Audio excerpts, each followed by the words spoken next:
Chapter 496. Reiki molecules of the 5 elements surround Han Weiya and Colin.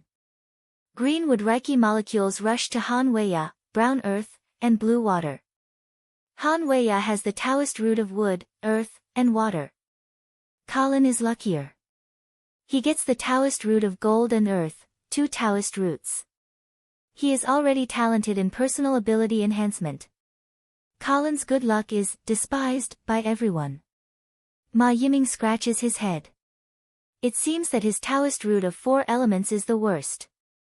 Fortunately, there are 3 bone marrow cleansing bolus.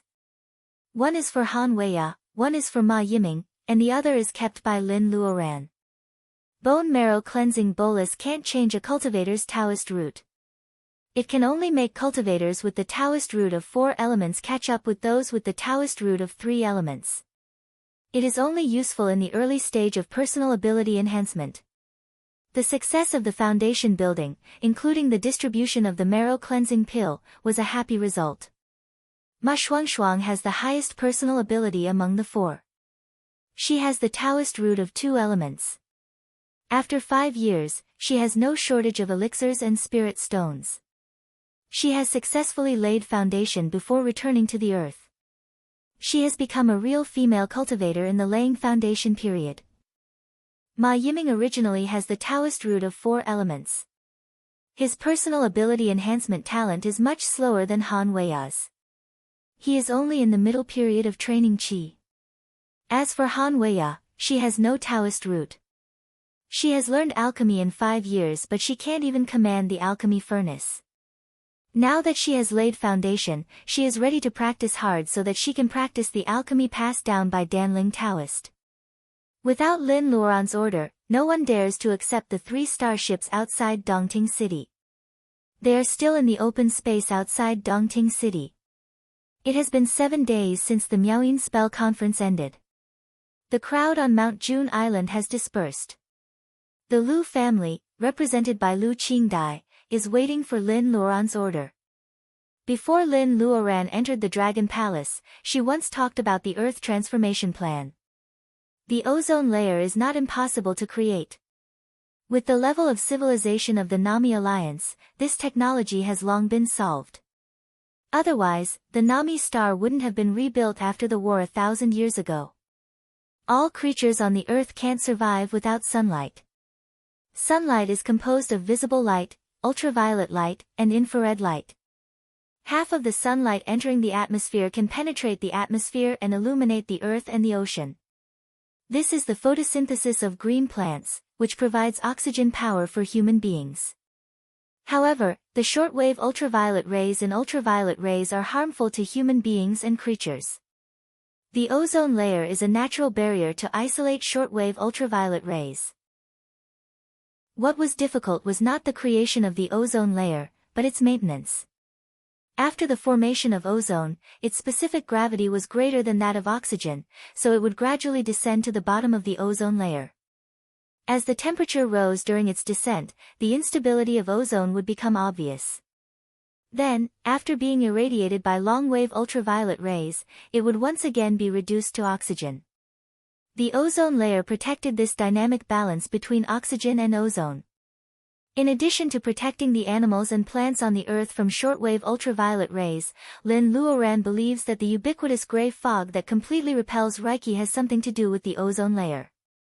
The most important task was to stabilize the ozone layer and restore the vegetation on the surface. Without oxygen-producing plants, the artificial ozone layer will soon disappear. Lin feels that there is still a long way to go to make plants grow on the scorched land.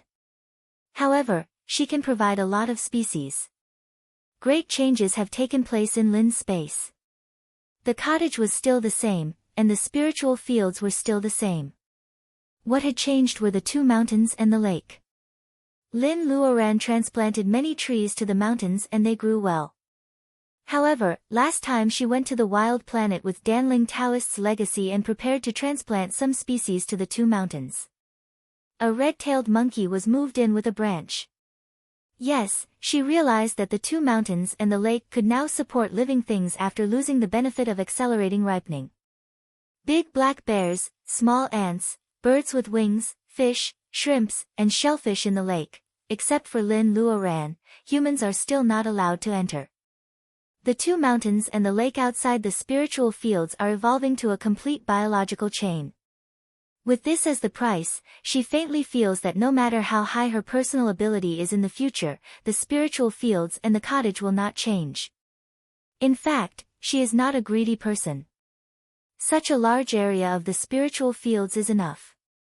Lin Luoran is looking forward to the growth of the space outside the spiritual fields. When the white fog dissipates little by little, will she finally get a small world? Wood Wolf despises her whimsical idea without a trace. Fire Phoenix laughs at her personal ability. She hasn't completely unlocked the space seal after about 1,000 years. Lin Luoran really wants to say to the two of them, "You bastards." Lin Luoran comes down from the mountain. She waves goodbye to a monkey that bumps into the transparent enchantment and leaves the space with many seeds she has prepared. Grains and vegetable seeds that can be used as food are part of it. She has also bred a batch of saplings in the spiritual fields, including various fruit trees, ornamental trees, and shrubs. They are all half-grown saplings of 3 years old. After seedling, they are all planted on the mountains. Lin Luoran is not sure if they can resist the harsh environment of the earth. She only hopes that the result will not be too bad. Out of the space, Lin Luoran meets Lu Qingdai and an old acquaintance on Mount Jun Island, the former mayor of Dongting, Pang Xianzhong. She thinks that Pang Xianzhong is here for the 3 starships. In fact, Pang Xianzhong is interested in the environmental transformation plan. To be more precise, the political decision-makers of the Earth Federation, who Lin Luoran has never contacted, are led by Pang Xianzhong. They are ready to cooperate with Lin Luoran. Mount Jun Island is sealed and the Lu family is forced to move to the Moonstar. Lin Luoran doesn't bother to investigate it. Although she doesn't like to be involved with politics, both sides have the same purpose. Lin Luoran is not opposed to cooperation. After many years, she looks at the same thing again from a certain level. Her mentality is different and she is also much calmer. "Mr. Pang, can you help me find a place to store the 3 starships?" Lin Luoran doesn't want to compete for interstellar hegemony. She just doesn't want others to bully this planet casually. She doesn't mind where to put multifunctional things like land and air like starships. Therefore, her attitude is very casual. To rebuild the scorched earth, in addition to improved plant seeds, early bunkers are indispensable. Since Mr. Pang said that the Earth Federation is willing to help, I will leave this matter to you. Pang Xianzhong is meticulous and he never fights a battle he is not sure of. He also answers the key points Lin Luoran asks clearly and logically. He doesn't mention that bunkers are sold according to the regulations of the Alpha Alliance. It is estimated that after the Dongting incident, the Alpha Alliance will be so angry that many items will be restricted to the Earth Federation. If it is someone else, these difficulties will become the capital of negotiation. However, Pang Xianzhong doesn't mention it in front of Lin Luoran. "Qingdai, do you have any idea about the cultivation center I asked you to rent? Those saplings and all kinds of seeds can't be piled up casually. Without special care, they can't be planted. The seeds are fine but the saplings must have died long ago." Chapter 497. It turns out that the so-called bunker is a special metal ring buried deep in the soil. Under the action of magnetic force, when the instrument officially runs, it will form a semi-solid air shield. This is the case in several surviving federal gathering places on the Earth. However, in places with chaotic atmospheres such as Moonstar, more advanced bunkers are needed. The construction of these bunkers also needs energy support. Inspired by the magical weapons many years ago, the Earth Federation uses the inner boluses of mutant monsters. The bunker was soon in place. There were many volunteers who did not need to be paid for the reconstruction project. Some teams of agriculturalists were stationed there. Some white-haired old men were crying as they held many species that had died out in the war. More people stared at the small saplings as if they could see the bright future of green trees. In fact, in the past 300 years, the Earth Federation of the New Era has done a lot of research on how to restore the Earth's land. One of the most effective ways is to bury the expensive inner boluses of mutant monsters under the soil. If the plant seedlings are strong enough, they can survive the initial suffering period. Although the fruits may be inedible, the harmful substances in the mutated land can be improved after a few generations of planting. Although the effect is the most obvious, the cost is high enough to make the Earth Federation flinch. After all, Reiki is the gray mist invisible to the naked eye. It kills the organic matter in the soil. Reiki is the most effective thing to deal with the gray mist. Many years ago, when Baojia was seriously injured and lying on the operating table, Lin Luoran understood this. However, Lin Luoran does not intend to follow the proposal of the agricultural scholars in the experimental field this time. There are so many inner boluses of mutant monsters. Even if she is asked to kill them, her hands will be numb. She has something better. Liao hinted that her mother lode of the 5 elements can come in handy. Lin Luoran remembers that she has never talked about the mother lode of the 5 elements in front of Liao. Liao talks mysteriously all day long as if he knows her situation very well. Now he and Cyan Little Fox have gone to the former Weifang in Shandong. Liao has not given up on the Green Mountains country yet. Lin Luoran doesn't know when they can come back. After the volunteers clean up the mutant monsters, they successfully install bunkers and build defenses. Lin Luoran chooses a night to put the mother lode of the 5 elements into the ground and drives away the gray mist in the experimental field. When the soil quality is improved and plants can survive, she can take back the mother lode and start to transform the second area. What made her a little worried was that the gray fog that was chased away only ran to somewhere else and did not disappear. It seemed that Reiki could only fight against the gray fog, but not destroy it. If this continued, the gray fog on Earth would gather together. If she couldn't find a solution by then, the situation might be worse than today. Sure enough, everything had its risks. Lin Luoran disguises herself as an ordinary rebuilder and plants a locust tree on a hill outside Dongting City. The quality of the groundwater has changed a long time ago. Water from Dongting Lake has to be used for irrigation. An artificial lake has been built in the low-lying area. Some small fish and shrimps are attracted here and stranded in the place where the lake water has been. The volunteers don't eat them as Lin Luoran expected. Instead, they take the initiative to set the fish and shrimps free. They are better than she thought. Volunteers work for free. Most of their food is provided by the federal government.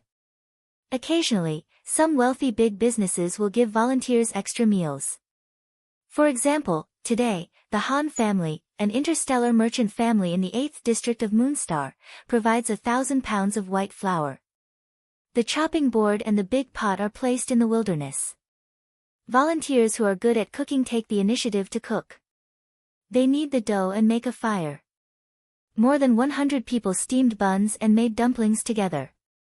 There are too many monks but not enough porridge.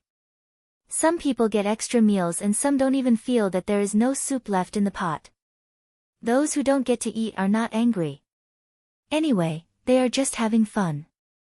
In a call, Han Kueisheng watches Han Weiya carefully planting some pine trees. He feels a little distressed. Weiya, do cultivators also have to farm? Han Weiya nods. After asking Aunt Lin's opinion, the federal citizens can apply for an experimental field in the reconstruction area. Half of the field can be planted with greening plants and the other half can be planted with cash crops. As long as the field is planted for more than 10 years, it will be registered under the name of the citizen. Dad, although this land is remote, it is not easy for me to apply for it. Han Kueisheng just knows that the Aunt Lin mentioned by his daughter is Mortal Heart Fairy. Han Kueisheng sweats profusely when he hears Han Weiya's way of calling Mortal Heart Fairy the same as him. Seeing that Han Kueisheng is absent-minded, Han Weiya hands him a glass of water. Dad, this policy is very promising. There is nothing wrong with farming. Most of the work is done by agricultural robots. However, if we have a private land, I think you can mobilize some people. Our Han family can't leave our hometown for a lifetime. It's boring to stay in the Moonstar. Han Weiya counts her fingers and tells Han Kuei-sheng all the benefits. Han Weiya is very happy that his daughter has grown up a lot. He regards her as an adult and regards her proposal as an equal conversation between adults. He thinks it is quite desirable. It's a pity that the first application for the experimental field in the reconstruction area has already been issued. Because the news is so sudden, many forces of the Earth Federation are caught off guard. The Han family doesn't get a place and others are not much better. However, such opportunities for private land will only become fewer and fewer in the future. Han Kuei-sheng also feels a little regretful. Even if he can apply for it, it doesn't make much sense to go to a place far away from Dongting City. Everyone knows that the Mount June Taoist field is going to stay in Dongting City. Han Kuei-sheng grabs the shovel in his daughter's hand and digs a hole on the hillside. Han Weiya smiles sweetly and plants the small pine tree in the hole dug by her father. She is busy until the evening. Pine trees are planted on this scorched land. Han Weiya's dream is to have a pine forest of her own. Watering and fertilizing, Han Weiya's nose is full of sweat. The saplings, seeds and fertilizers received for the first time are all free. The Han family is not short of money, but Han Weiya still hopes to plant successfully for the first time. The siblings of the Ma family and Colin all have their own experimental fields. She doesn't want to lose to her friends. It gets dark and the Ma family's villa becomes lively again. Compared with the cold Dragon Palace, the Ma family's villa is much warmer. Anyway, no one can imagine that mortal heart fairy lives next to Dongting people. People of Ma Yiming's generation have never farmed by themselves since they were born. The scorched land is hard. Although they have the help of robots, they still work harder than farmers before the new era. If they don't have a strong body, they really can't bear this hardship. The four young people wash off their sweat and exchange some farming experience. Lin Luoran has already asked them to eat with a smile. The calabash fruit in front of the yard is a little sour when eaten raw. It tastes crisp and sour with some garlic sauce, just like eating pickled cucumber strips. Fried water spinach, braised pork with dried vegetables, and steamed eggplant with green peppers are all home-cooked dishes. Without the picky and poisonous cyan little fox, Lin Luoran's casual cooking is very popular. Even Han Weiya and Ma Shuangshuang eat 2 bowls of rice. After eating, the four take the initiative to clean up the dishes and are about to go back to the room to cultivate. Lin Luoran stops them.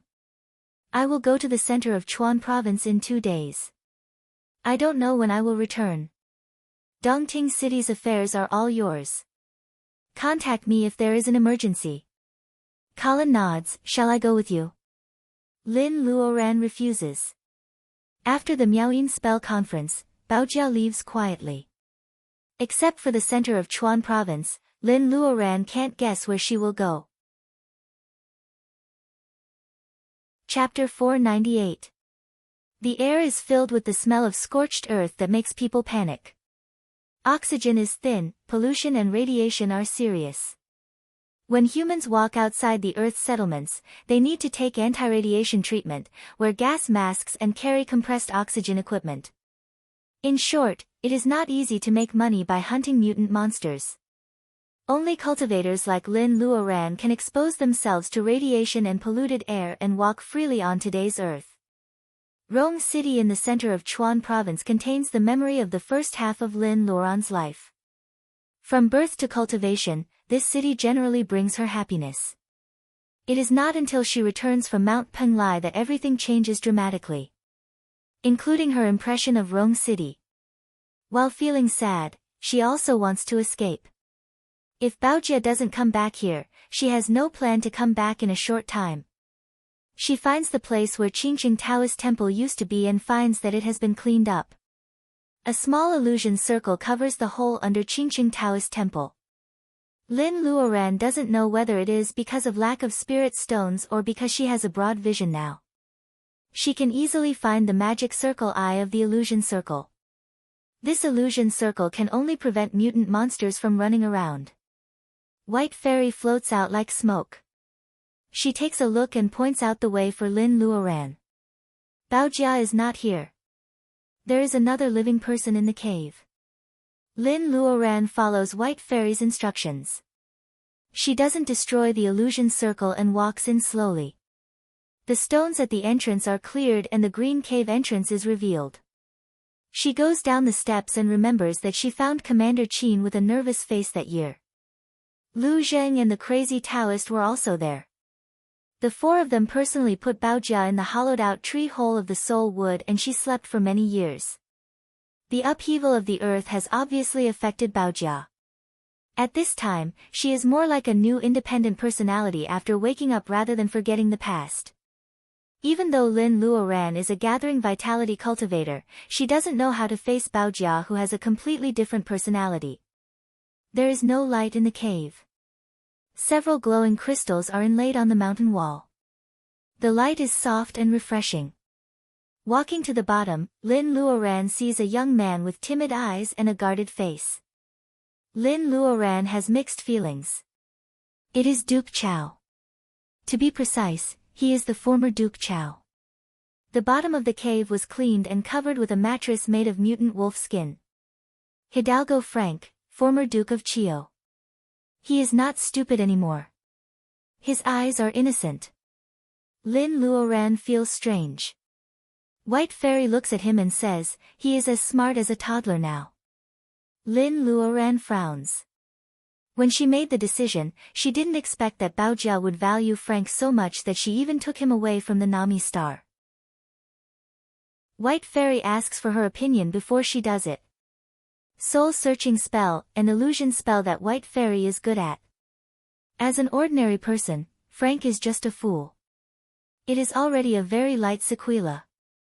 This is the reason why White Fairy stopped her from using the soul-searching spell on the bank of Dongting Lake. After all, they are two innocent ordinary people. They are not enemies. Lin Luoran has mixed feelings. Although she doesn't feel guilty, what should she say when she finds Baojia? What happened to Frank has happened. If Baojia makes one of the siblings of the Ma family like this, she can't pretend that nothing has happened. She is about to leave quietly when the illusion circle is triggered. Baojia is back. Baojia is holding a skinned mutant rabbit in her hand. Standing on the high steps, she looks down at her coldly. What are you doing here? Baojia's attitude towards Lin Luoran is not friendly. However, she treats White Fairy coldly with disgust. Lin Luoran nods at White Fairy. She returns to the space wisely. I come to thank you for your help in Dongting that day. Baojia's face softens a little. Even if I didn't go, you wouldn't have lost. Don't get me wrong. I just hate people who show off. Lin Luoran doesn't know whether to laugh or cry. The reborn Baojia is very mean. Easing the relationship can't be rushed. Lin Luoran's purpose today is achieved after confirming that Baojia is really in Mount Qingcheng. She bows her hands and says goodbye. When she passes by Baojia on the steps, she clearly feels that Frank's tense body is relaxed. The former Duke Chao, whose IQ has degenerated to a few years old, pulls Baojia's sleeve and whispers something. Baojia is very patient to comfort him. There is a deep affection between them. Lin Luoran gets out of the illusion circle. When she is about to leave, the water ripples in the circle and Baojia chases after her. Wait a minute. Lin Luoran is stunned and uneasy. She is not sure whether Baojia is going to ask her not to come again. Baojia hesitates. After a long time, she takes out 2 jade maps. This one has been with me since I woke up. It records an unknown spell and magic circle knowledge. Baojia raises the other jade map. This one was found at the bottom of the cave after I returned to the earth. It records sword riding skills, spells of the 5 elements, even talisman skills, common spirit herbs and elixirs, and various common knowledge of the world of cultivation. The person who left the jade map said that I can only find the second one when I return to the earth again. It is the crazy Taoist. Lin Luoran can be sure without taking over the jade map. Only 4 people were present to send Baojia into the soul wood that year. Only the crazy Taoist can do such a seemingly absurd but wise thing, right? One jade map is with Baojia so that she will not be unarmed when she wakes up. The other jade map is found after she returns to the earth. The crazy Taoist must have arranged this for a reason. Lin Luoran is silent for a while. There seems to be only one explanation. The crazy Taoist knows that something will happen to the earth. On the day Baojia wakes up, neither he nor Lin Luoran will be with Baojia. The second jade map appears because Baojia returns to the earth. The truth is clear, Baojia returns to the earth because she wants to recover her memories. Do you mind walking around the city with me? Lin Luoran doesn't expose Baojia's mind. She invites her with a smile. Baojia hesitates for a while and nods. Lin Luoran takes Baojia down the mountain slowly. In fact, 300 years after the drastic changes on the earth, she is satisfied to have the opportunity to walk side by side with her old friend. Qingqing Villa has become a ruin. A nest of mutant cockroaches has occupied the former number 18 villa of Qingqing Villa. Lin Luoran doesn't deliberately talk about Baojia's former identity. She just talks about some interesting things that happened in Qingqing Villa. Baojia helped to take care of Mr. and Mrs. Lin for 3 years. They go all the way to the city. Of course, the folk street is not as beautiful as it used to be. The vermilion gate of Lin's house is rotten.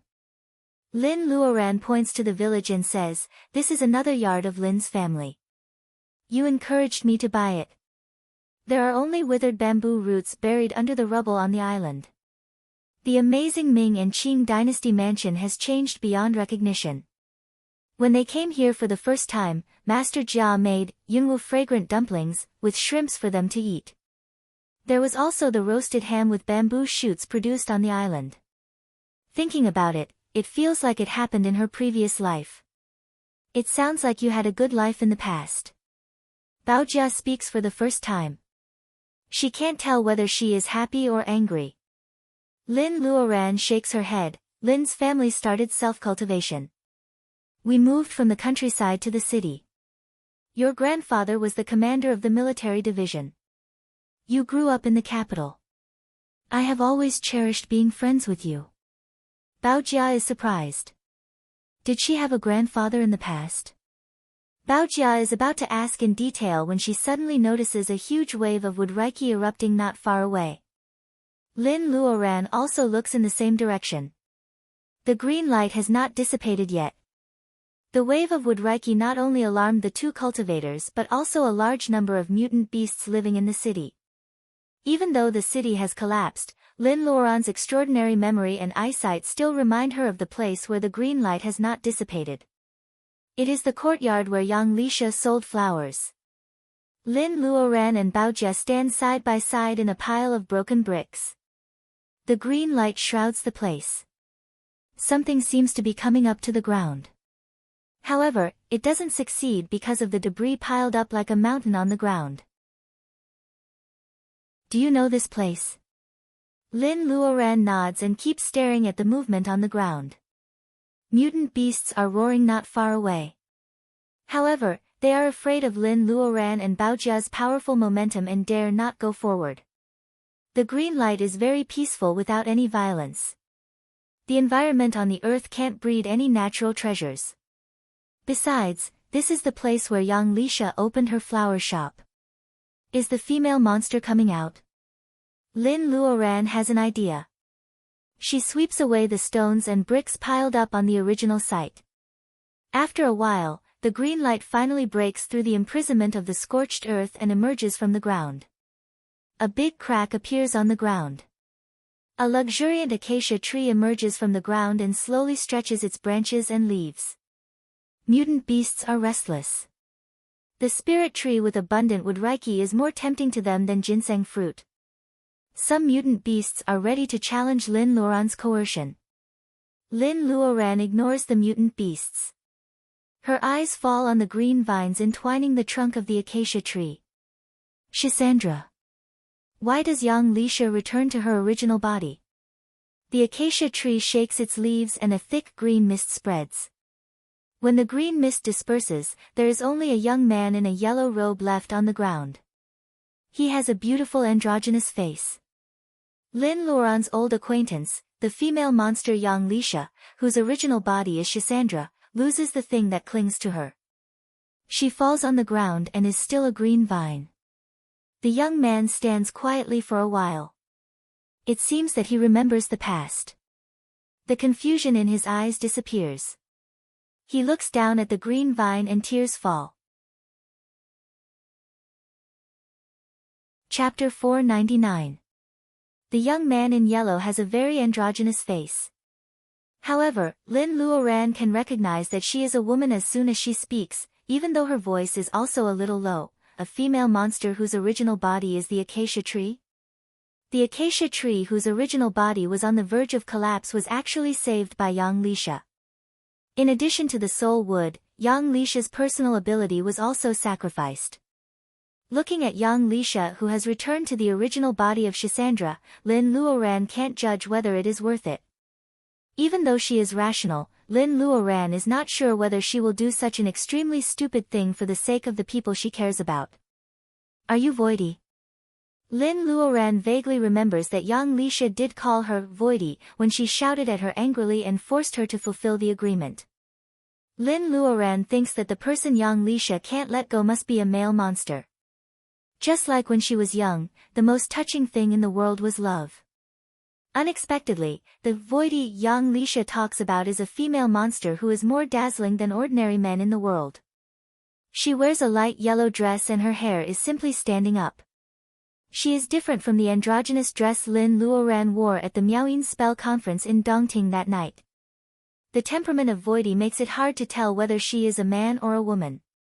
She seems to break the shackles of time and suddenly step into the new era of the earth from the Wei and Jin dynasties. That's right. Lin Luoran finally finds an adjective. The female monster called Voidy, which is transformed by the acacia tree. She doesn't have the sentimental temperament of the acacia tree at all. Instead, she exudes a kind of uninhibited celebrity from the inside out. Voidy just glances at Lin Luoran without saying a word. She turns around and leaves with Yang Lisha's original body, Shisandra. Baojia frowns. Although she has mixed feelings when facing Lin Luoran, being ignored like this is like a slap in the face. Lin Luoran stops her and shakes her head. The acacia tree monster is also a sad person at the moment. They should be considerate. Even if there is a conflict, Lin Luoran will not let Baojia fight unless it is necessary. Just like she couldn't see through Yang Lisha in the past, she still can't see through Voidy now that she has gathering vitality. Rong City is no longer the leisurely city it used to be. Besides, it is disturbed by the transformation of the acacia tree. The conversation between Lin Luoran and Baojia is interrupted. Both of them know that they have lost this opportunity and they don't want to talk about it in depth. The atmosphere is a little awkward. Lin Luoran feels that she can't speak properly. The two are in a stalemate. In the gray mist of the old Rong City, a white paper crane slowly flies over. Lin Luoran reaches out to catch it. The white wings of the paper crane are stained with gray mist. It is not as light as before. Lin Luoran unfolds the paper crane and glances at the few words written on it. She frowns unconsciously. Baojia is very close to it and accidentally sees the content of the paper crane. She is relieved. Since you are going to the Green Mountains, let's say goodbye here. Lin Luoran nods subconsciously. A gust of wind suddenly blows beside him, making him close his eyes unconsciously. When he opens his eyes again, the acacia tree monster in a yellow robe stands quietly in front of him. It asks in a hoarse voice, "Are you going to the Green Mountains country?" It looks Lin Luoran up and down. With the current environment of the Earth star, a female cultivator who can cultivate to the gathering vitality period may be really something. However, the Green Mountains country was lost in the long river of time before she could transform. How can this female cultivator talk about it? Lin Luoran responds to Voidy with a faint supercilious look. She wants to go to the Green Mountains country. It has nothing to do with this tree monster. The female monster doesn't bother to talk to her. Lin Luoran doesn't have to be so thick-skinned to stick to it. After all, it was young Lisha who had some friendship with her in the past, not this Voidy. Baojia feels that an eye for an eye. She smiles and feels that her previous grievances are swept away. She becomes very happy. However, Voidy doesn't care too much. She really doesn't care about trifles like a famous scholar in the Wei and Jin dynasty.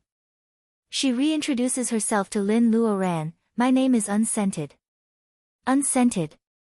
The acacia tree actually has fragrance when it blooms.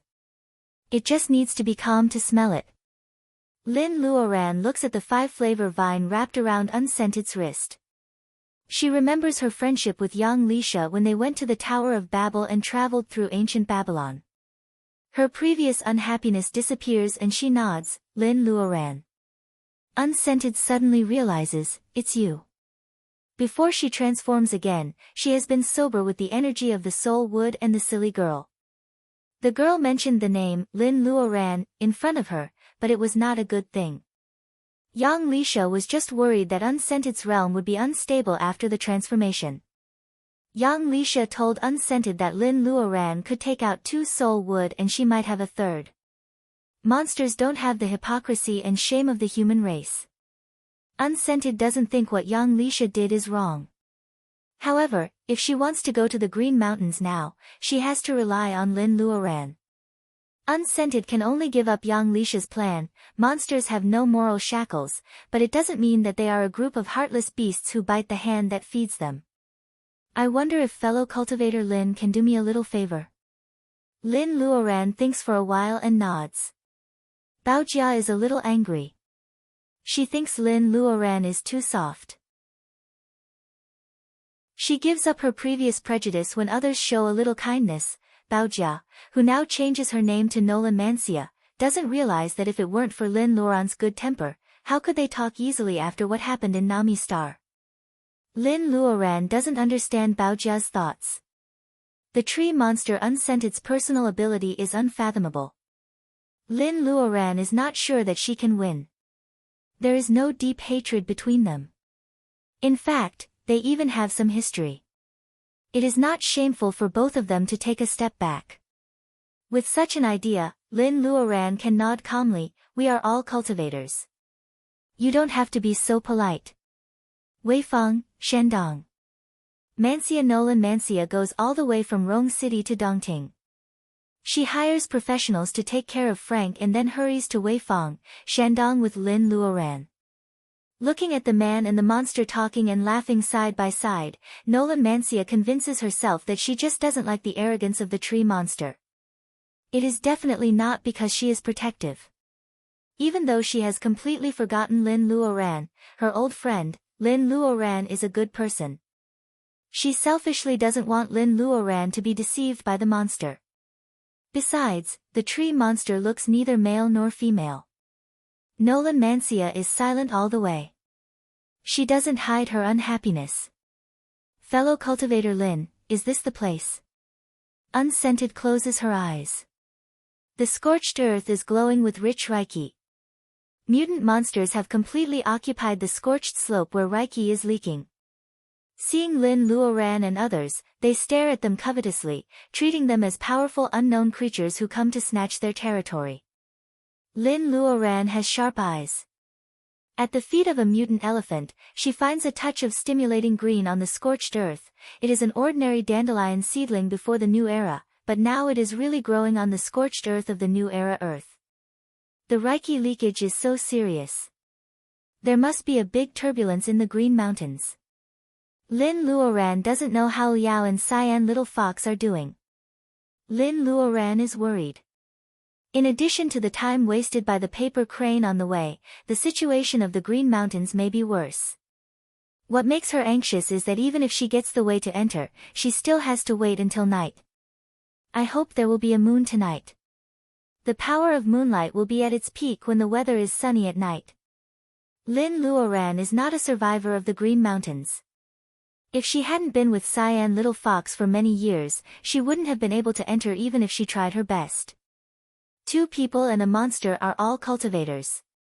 Half a day is not enough to affect their state of mind and make them impatient. The night soon falls, and the Reiki light spots flying around become clearer. Lin Luoran looks at the sky. She has to use the same trick again. Just like the night of the Miaoyin spell conference, she draws the moonlight down through layers of dirty air. She also borrows the 10,000-year hollow azurite from White Fairy. This is also the Green Mountain stone, produced in the Green Mountains. It is stained with the breath of the Green Mountains and will not dissipate for thousands of years. Lin Luoran can't smell it, but the Green Mountains world can sense it. The moonlight shines on the 10,000-year hollow azurite and twines the bluestone. In a stream of light, the mutant beasts occupying this place are disturbed. Seeing those mutant beasts rushing over, Baojia just raises her eyebrows. Unscented whispers to those mutant beasts, "Freeze," and they are all frozen in place. The previous shrieks of the wind and cranes disappear completely. It is so quiet that no crickets can be heard within a radius of 10 miles. There is no fluctuation of Reiki. Baojia feels cold on her back. She finally understands why Lin Luoran doesn't let her be impulsive. Lin Luoran glimpses the movement of the tree monster out of the corner of her eye, and her eyebrows also twitch slightly. She has studied the freeze spell for a long time. It is certainly possible to freeze the weak existence of mutant beasts, but to freeze such a large area? Lin Luoran shakes her head secretly. She needs another 10 years of practice. The 10,000-year hollow azurite leaps into the air, turns in the air like a compass, and pounces on the dandelion sprout which is trampled by the mutant elephant. The wind suddenly rises, and the space is distorted. Half of the 10,000-year hollow azurite has disappeared in the invisible wall of light refraction. Seeing that it is about to disappear, Lin Luoran firmly holds the remaining section and backhandedly grabs Baojia's arm. Go! Chapter 500. The light is refracted and twisted, passing through the colorful tunnel. The tearing force of space makes Lin Luoran let go of Baojia's arm unconsciously. A light flashes in front of her, and then she steps on nothing. With a plop, she falls into a wet and cold place. The tearing force makes her dizzy. As soon as her toes are wet in the pool water, she has jumped up gently. However, her shoes and socks are just wet. She stops above a steamy and quiet lake. The shallow water is slightly rippling, and there are small fish swimming under the waves. Time is quiet, and there are kingfishers singing from the distant lake shore. It is the beauty of the natural mountains without artificial carving. Is this the Green Mountains country? The abundance of Reiki here can be compared with the Bermuda Secret Land. Including the Penglai Fairyland, she knows 3 excellent places for cultivation. Cultivators on the earth are not without a way out. It's just that ordinary cultivators can't find the entrance to the blessed land easily because they don't have good luck. Lin Luoran is still holding the 10,000-year hollow azurite in her left hand. However, she doesn't see Baojia and Unscented after looking around. She doesn't know where they are. She smiles helplessly and returns the 10,000-year hollow azurite to White Fairy. She takes out a piece of white paper from space. Lin Luoran's fingertips turn flexibly, and the white paper has become a small paper crane. She murmurs and makes a strange gesture with both hands.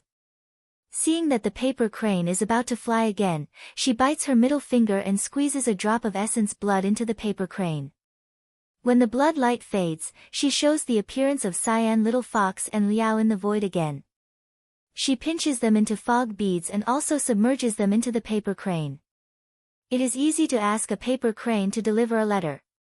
However, it needs to be nourished by the spiritual mind of the person who folded the paper crane. Only when the paper crane is released by others can it find the owner accurately. If she wants to find people by paper cranes in the vast world, the only way is to use the person's hair and skin as a medium, or the essence blood of the caster. The higher the personal ability of the caster, the more accurate the range of the paper crane will be. Lin Luoran is not completely sure, but she hopes this method works. When the paper crane spreads its wings and flies up under a mysterious force, Lin Luoran also follows it with the wind. Reiki is abundant here. The paper crane is carrying a heavy responsibility, so it doesn't fly fast. Lin Luoran leaves the lake unhurriedly and follows it. She has a panoramic view of this place. The higher he flew, the clouds floated by his side, and the mountains passed under his feet. Layers upon layers of green mist, any mountain forest had an indescribable charm, luring people who had been rolling around in the world to build a hut and live there. The Green Mountains world is really a paradise. No wonder Liao can't forget it. Lin Luoran lowers her head. When she reunites with her family one day, she will either find a barbarian star with abundant Reiki or find a secret place comparable to the Green Mountains world. From then on, she will farm and cultivate. When she is free, she will travel all over the world and travel among the stars. After solving the problem in the Green Mountains, Lin Luoran makes up her mind to gather the Taoist root of the 5 elements as soon as possible. The paper crane flies very slowly.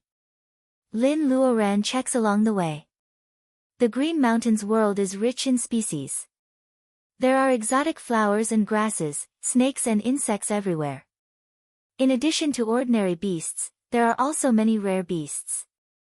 However, she doesn't find any monster with personal ability. She feels strange.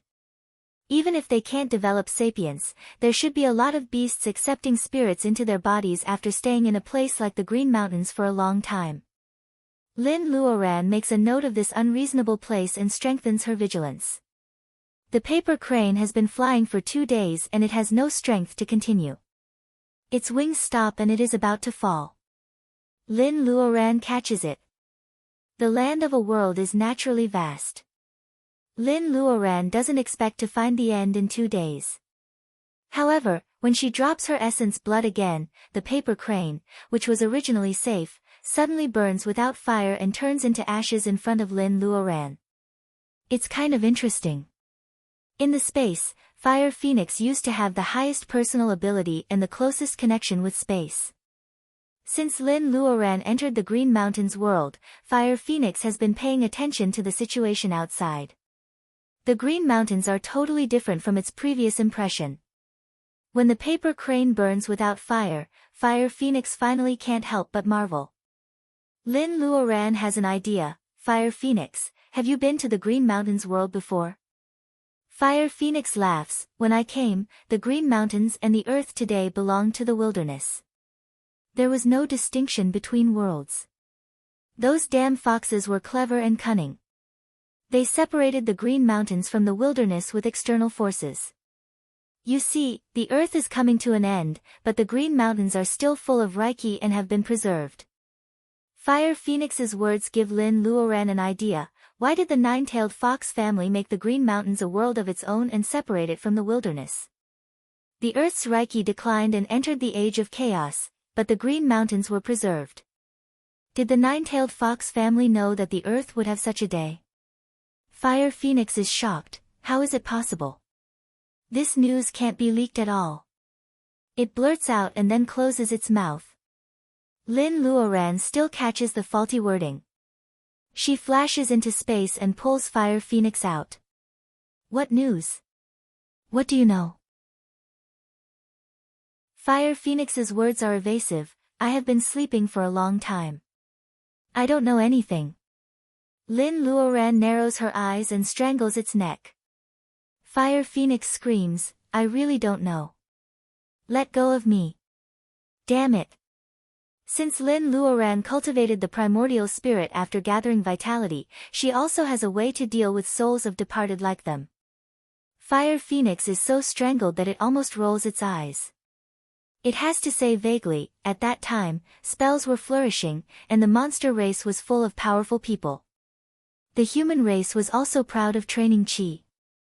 It was a great era for personal ability enhancement. I don't know where the rumor came from. It said that the earth would have a tribulation of 10,000 years. From powerful cultivators to ordinary plants, they were all the targets of tribulation. Lin Luoran lets go of Fire Phoenix's neck and sits on the swing. She murmurs, now it seems that it is not a rumor at all. In the tribulation of 10,000 years, countless species on the earth were extinct, cultivators disappeared, and plants turned into ashes. Aren't they the targets of tribulation? There is also the broken immortal world. No, it clearly includes the gods and Buddhas in heaven. This tribulation is really horrible. In addition to Liao's description, the spiritual world left by the gods and Buddhas disappeared, and some clues that couldn't be figured out before are finally revealed. If there is a tribulation, according to the time of the collapse of the immortal world, the gods and Buddhas in heaven will be the first to face the tribulation. Seeing Fire Phoenix looking at her in the distance, Lin Luoran waves at it maliciously. You just said it was a little interesting. What's interesting about it? Fire Phoenix sneers, I am laughing at those cunning foxes. Even if they separate the Green Mountains, they still can't escape this tribulation. Yes, Lin Luoran thinks about it carefully and feels that what Fire Phoenix said is somewhat true. Cyan Little Fox is the biggest evidence. The color of the fox is cyan. It is the king of the nine-tailed fox family and its status is the most honorable. If the Green Hill Fox family can really avoid the disaster as they wish, the Cyan Little Fox will not only have a 1-year-old fox by its side, living a miserable life. Looking at the Green Mountains world, Reiki is abundant, but no beast can open its mind and accept spirits into its body. It can be seen that the Fox family's plan has failed after all. Is the paper crane's failure to find people also because of the special environment of the Green Mountains? Fire Phoenix shakes its head, there is a turbid atmosphere in the Green Mountains. Someone is secretly making trouble for you, preventing you from finding the little fox and the old man. Lin Luoran nods. Fire Phoenix is right. It is really a little interesting. No matter what, the tribulation of 10,000 years is suspected to be the cause of everything, or there are still troublemakers in such an environment of the Green Mountains, Lin Luoran feels that this trip is worthwhile. Fairy, are you interested in visiting the Green Mountains with me? White Fairy floats over and smiles sweetly, with pleasure. A person and a soul leave the space. The silver fish wags its tail and stares at Fire Phoenix for a long time. You said it on purpose, right? Chapter 501. In the space, Fire Phoenix and Silver Fish are talking.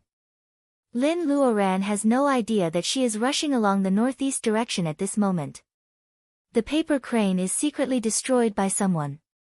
Lin Luoran has to follow the northeast direction where the paper crane previously flew. White Fairy travels with her. With the help of 10,000-year hollow azurite, White Fairy's soul body is solid. She is no longer afraid of the erosion of turbid chi in the real world, let alone a place like the Green Mountains world with abundant Reiki. All the way to the east, Lin Luoran doesn't forget to throw special plants into the space when she sees them. Further north, spring quietly retreats, and it is already a snowfield of ice and snow. From the warm spring to the icy snowfield, there is no transition at all. The ice and snow spread to the southwest at a speed visible to the naked eye. When she picks up a dead kingfisher frozen in ice, Lin Luoran faintly understands the crisis of the Green Mountains world. Is this ice and snow going to seal the entire Green Mountains world? If the ice and snow continue to spread, absolutely no life can survive. The Green Mountains world that the nine-tailed fox family tried so hard to preserve will not be much worse than the Earth today. No wonder the paper crane sent a message saying that the Green Mountains are in danger. But where are Cyan Little Fox and Liao at this time? What is waiting for her at the end of the ice and snow? Lin Luoran doesn't want to find a fox turned into an ice sculpture and a Liao who no longer chatters at the end at all. After a while, White Fairy beside her can't bear it at all. For the first time, Lin Luoran knows that souls of departed are also afraid of ice in addition to fire. This ice and snow can freeze people's primordial spirit. Be careful. White Fairy's face is pale. Lin Luoran's primordial spirit is hidden in the middle pubic region, so she doesn't feel anything wrong. However, White Fairy directly touches the ice and snow with her soul body. Her shoulders are covered with ice and snow, and her face is frosty. When Lin Luoran asks her to go back to the space, White Fairy's hands and feet are stiff.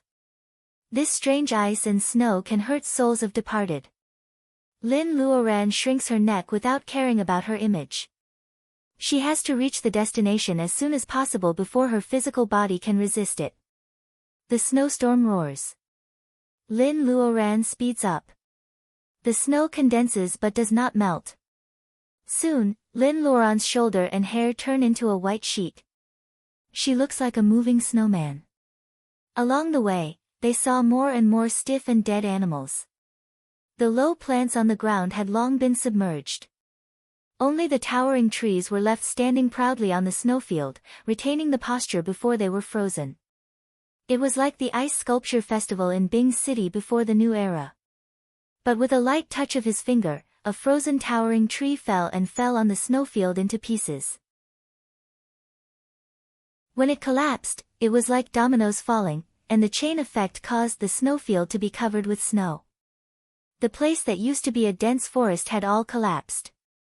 Be it the frozen plants or animals, they were all assimilated into the snow on the ground, and it was impossible to tell what they looked like when they were still alive.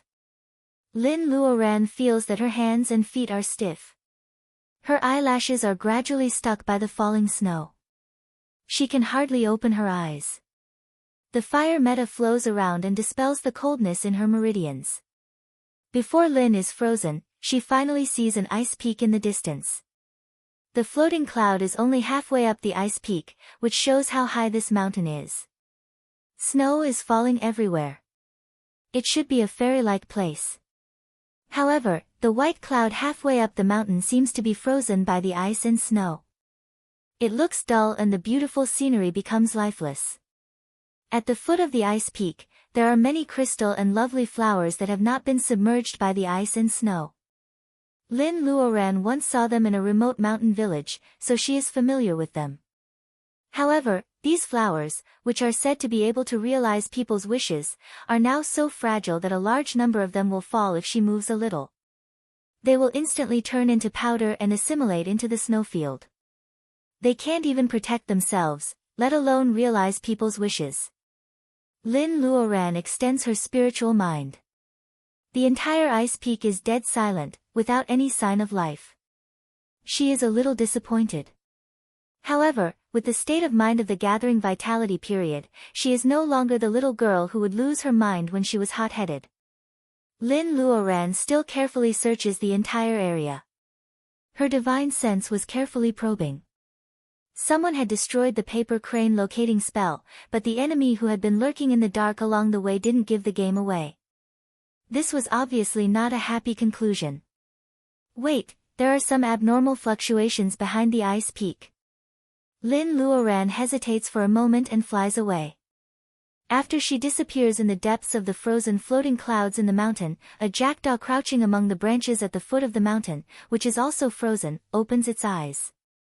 The sunlight falls on the jackdaw's white eyes, giving off a frightening and strange light. The closer Lin Luoran gets to the top of the mountain, the stronger the soul-freezing fear becomes. Lin Luoran frowns instinctively.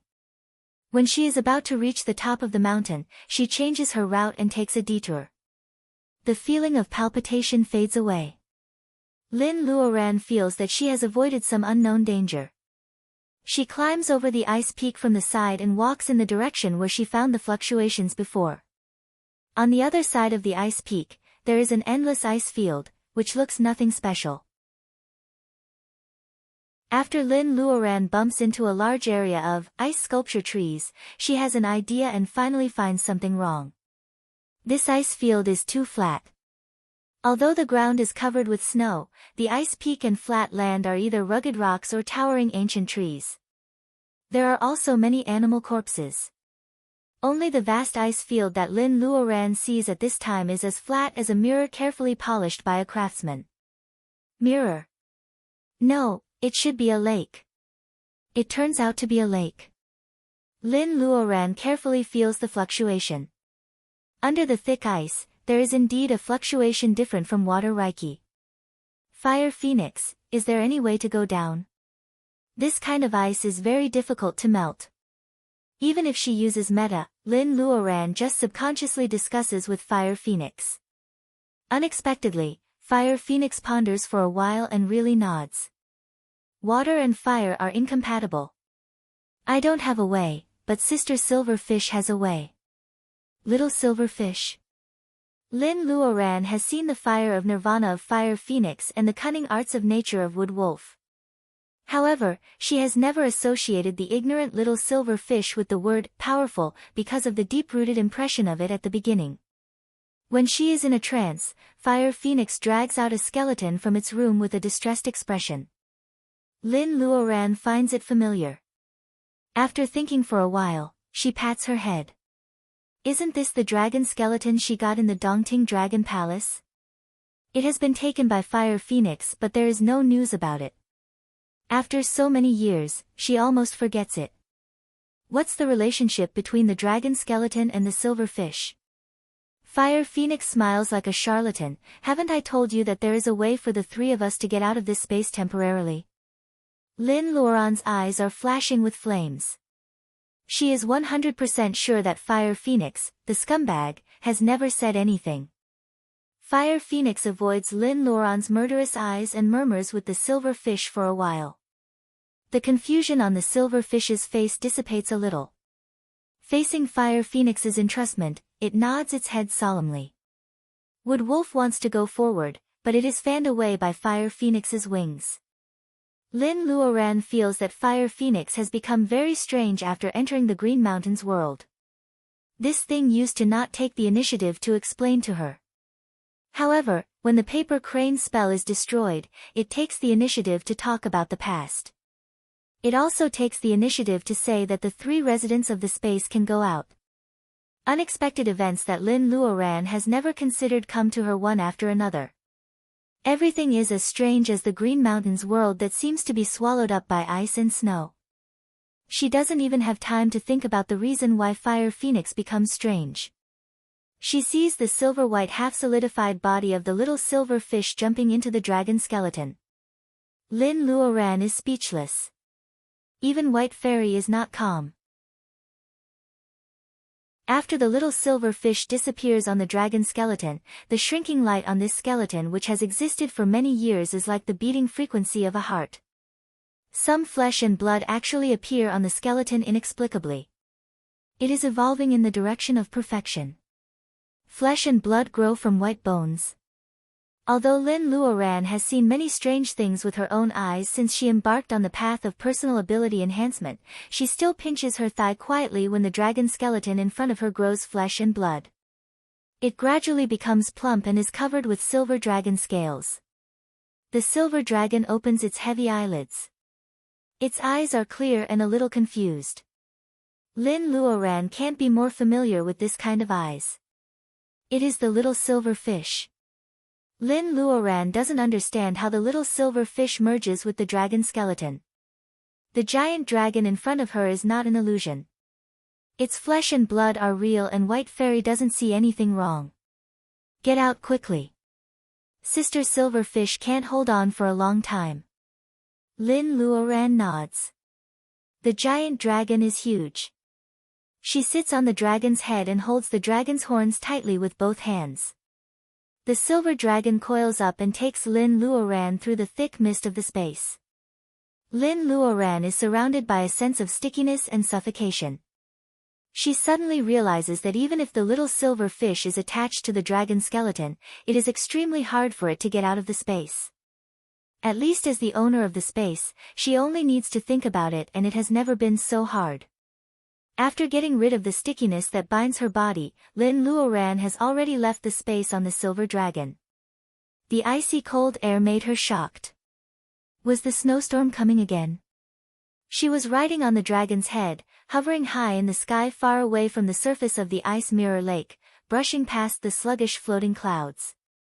The silver dragon raised its head and glanced at the top of the ice peak, seeming to have noticed something unusual. Hold on to the dragon's horns. Chapter 502. The snowstorm is raging.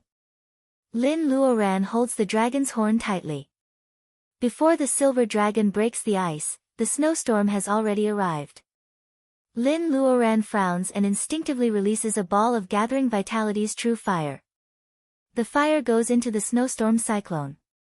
The cyclone stagnates. Lin Luoran grabs the dragon's horn and dives into the ice lake. The mirror-like ice lake shatters. The broken ice rubs Lin Luoran's cheek. Dragons are the kings of the water. Although the ice and snow are weird, they don't dare to be rash in front of the silver dragon. In the blink of an eye, Lin Luoran is already underwater. She notices the dragon's tail trembling. She is anxious. Has the snowstorm finally caught up with them? Before Lin Luoran can make a move, the silver dragon has taken her all the way to the depths of the lake. The lake naturally avoids them. Unexpectedly, it is not cold. The lake has frozen again. The unknown snowstorm doesn't catch up with them. Lin Luoran looks back. The silver dragon's tail is covered with white frost. It seems that it has been hurt just now. The ice on the lake is more than 10 meters thick. The silver dragon breaks the ice with Lin Luoran. It has been diving for a long time, but it still can't see the bottom. Not to mention fish, even algae can't be seen at the bottom of the lake. Lin Luoran doesn't know why she sensed the fluctuation before. Riding the silver dragon to search in the vast lake, Lin Luoran can't even see a shellfish. Lin Luoran feels that she has been ignored somewhere. She lets the silver dragon stop for a while. Far away from the lake, the light is dim. Together with the muddy lake mud brought by the silver dragon, Lin Luoran's vision is blurred. When the lake mud settles, the view becomes clear. Lin Luoran keenly notices a dim light at the bottom of the lake. It is like a bright moon is hidden in the water. The lake is shaking. Lin Luoran feels that the scene in front of her is quite familiar. Lin Luoran ponders for a while.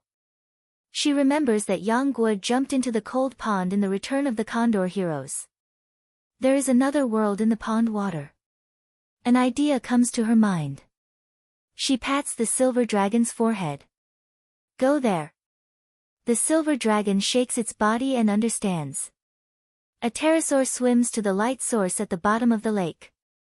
Lin Luoran and the silver dragon get into a blue light. The path of light is long and endless. It is hard for the silver dragon to get in and out of it. Lin feels sorry for the silver dragon's injury. She asks the silver fish if it can come out as long as it is attached to the dragon's skeleton. Lin then moves it back to the space. Lin Luoran walks along the tunnel and finally sees the end after half a day. Through a translucent light gate, she faintly hears the noise on the other side. She hesitated for a moment, then stepped through the door. At that moment, Lin Luoran has thought about what is waiting for her behind the door. She can only say that life is always more fantastical than novels and the cultivation world, demons with human heads, snake bodies, minotaur faces, long tails, short ears, all kinds of half-human half-demons formed an encirclement. The anger on their faces is obvious. What surprises Lin is the two people in the middle of the encirclement. A person's face was red, and the expression on his face was very strange. It was Baojia who entered the Green Mountains together. The other old man who is holding Baojia's right calf is Liao, who is in a mess. Lin Luoran feels that her temples are throbbing again. Lin Luoran crosses the light gate and makes some noise. In everyone's eyes, Baojia breathes a sigh of relief, but Liao looks very sad. He is not an alien with a red nose now, but a simple old fisherman she met in Dongting before. Niece, fortunately, you are here. Liao is crying in snot. The hatred of those half-human half-demons holding weapons is immediately drawn to him. Before Liao pounces on her, a minotaur has already waved the metal stick in his hand to hit Lin Luoran. Lin Luoran has a headache. She avoids the minotaur's attack, but the snake tail entangles her again. The scene is extremely chaotic. Liao wants to sneak away, but he is caught by Baojia. Hurry up and settle the trouble you've caused. Liao is grabbed by the collar. Because of the difficulty in breathing, his face turns into eggplant color. The old man wants to run away. Catch him. They are on the same side. Don't let them go. Yes, the human race is the most cunning, colorful spells and all kinds of magic weapons attack. The scene is a mess. Lin Luoran thinks for a while and takes out a few, stinky mushrooms, from the space and throws them around. Sure enough, there is a sound of vomiting. Lin Luoran's fingertips move rhythmically, and the white mist is so thick that nothing can be seen. She also throws a few small spells of nature to confuse people's sight. Lin Luoran takes advantage of the chaos and sneaks away with Baojia and Liao. After a long time, Liao complains that he is suffocated to death. Lin Luoran takes the two out of the soil. Different from the ice outside the lake, it is summer here. In the deep mountains where Lin Luoran and the other two are, birds are singing. Red berries are hanging among the branches, attracting monkeys to climb them and birds to peck them. It is a peaceful scene. The air is so fresh that people can't help but take a few more breaths. Unlike Lin Luoran and Baojia who are standing in the green forest, Liao looks very embarrassed. He is dirty and there are a few rotten leaves on his head. He is counting the ant nests beside the trunk with his eyebrows and eyes covered. Baojia frowns and then relaxes, and then frowns again. Is he your uncle? Uncle? Lin Luoran remembers the scene when she saw Liao holding Baojia's calf. She can't wait to pretend that she doesn't know this old man. Seeing Liao rolling his eyes, Lin Luoran also wonders, why does he cling to you? Baojia looks at Liao sideways. What is his background? He has lived for so many years, but he is still the same. Lin Luoran is stunned. She instantly understands what Baojia means. It turns out that she and Liao are also old acquaintances. Liao is looking at the sky. Lin Luoran frowns slightly after hearing this. Baojia met Liao when she left the earth. They even drifted to the Nami alliance together. It's not a big deal to be separated for some reason. However, Liao happened to sell the great truths to her in the grocery store of the N2 star. What else are you hiding from me? After counting the ants, Liao grunts, now the focus is the cyan little fox. If we don't find a way, it will become an ice cube. Liao is good at changing the topic. He knows exactly what Lin Luoran is thinking. She looks at the mountain forest surrounded by clouds and fog. I came here after receiving your paper cranes. Is this the Green Mountains world? Where is it outside of the ice lake? Liao drives away a silly monkey with a golden wire and a long tail. He picks a wild pear and chews it. This is the Green Mountains world. Outside the lake is also the Green Mountains world. Now the ice and snow are threatening us. If we don't find a way, the little fox will become an Arctic fox sooner or later to survive. This is the Green Mountains world. Lin Luoran looks at the mountains. It is really a primitive world. However, the personal ability of monsters is a little poor. She can't even see a complete humanoid monster. However, thinking of the lack of Diliu syrup, those strange half-human and half-beast monsters with ox heads and horse faces also make sense. Let's not talk about the Green Mountains world first. What happened to you when you came in? What's the matter with the ice and snow outside? Where is Cyan Little Fox at this time? Liao is a little annoyed. It's also my fault. If I didn't go to the temple, nothing would have happened. Cyan Little Fox is now trapped in the temple, and the ice and snow are also here. Now I can't return this thing even if I want to. Liao fumbles in his arms for a long time. Lin Luoran doesn't know where he gets a fiery red diamond-shaped crystal the size of an egg. Lin Luoran suddenly feels hot even though she is a few steps away from it. Liao looks like it is not hot at all. Lin Luoran touches it with her hand and is surprised by the huge fire reiki in the diamond-shaped crystal. With such strong fire reiki, the crystal can be smashed. Maybe a big fire can burn the earth. How can Liao get such a big weapon? The divine hall you mentioned is on the icy peak outside? Liao nods. Lin Luoran points at the diamond-shaped crystal in his hand and asks, "Did you take this crystal and attract the 1,000-mile ice peak?" She has always known that Liao is unreliable in doing things. Logically speaking, he shouldn't have made such a disclosure. The Song of Ice and Fire. Can the fire crystal in the temple be taken casually? Chapter 503. Did it fall down? This is not a good phenomenon. It has been shown in countless novels and movies. Anything related to the words temple and altar will be suppressed under it. It is not a righteous existence. Lin Luoran remembers the raging blizzard. It is really gloomy and frightening, which makes her feel uncomfortable from the bottom of her heart. It is a pity that her ocean of consciousness is unstable because of the foundation building. She can't cast spells at will, and she has lost a lot of confidence. It turns out that Cyan Little Fox can't stand Liao's entanglement. The latter has the power to break the world. When Lin Luoran is still dealing with the Moonstar and busy with the Miaoyin spell conference, Liao and the fox have already returned to the earth and headed for the Green Mountains. Cyan Little Fox disappeared in the Green Mountains. It was not that it didn't want to come out, but it was easy to go in but difficult to come out. When it worked hard to cultivate a second tail and ran out of the Green Mountains, the earth had already become a scorched land. It couldn't find the former Lin family, so it had to run to the Kalahari Desert. Entering the Green Mountains again, Cyan Little Fox now has a little personal ability. It doesn't have to hide with its tail between its legs like 300 years ago. Under the instigation of Liao, a person and a fox wander all over the Green Mountains. Finally, they climb to the temple on the highest peak. God knows why there is a temple in the Green Mountains world. Cyan Little Fox didn't dare to come here 300 years ago. Now it is here, but it still doesn't know which god it worships. It should be known that the nine-tailed fox family in the Green Mountains world can cultivate to the level of celestial fox and prove the Tao with monster body. Why do they need to worship other gods? They are the gods of the Green Mountains world. Liao drags Cyan Little Fox to the highest peak. It is called a temple, but it is actually very decadent. There is nothing unusual about it.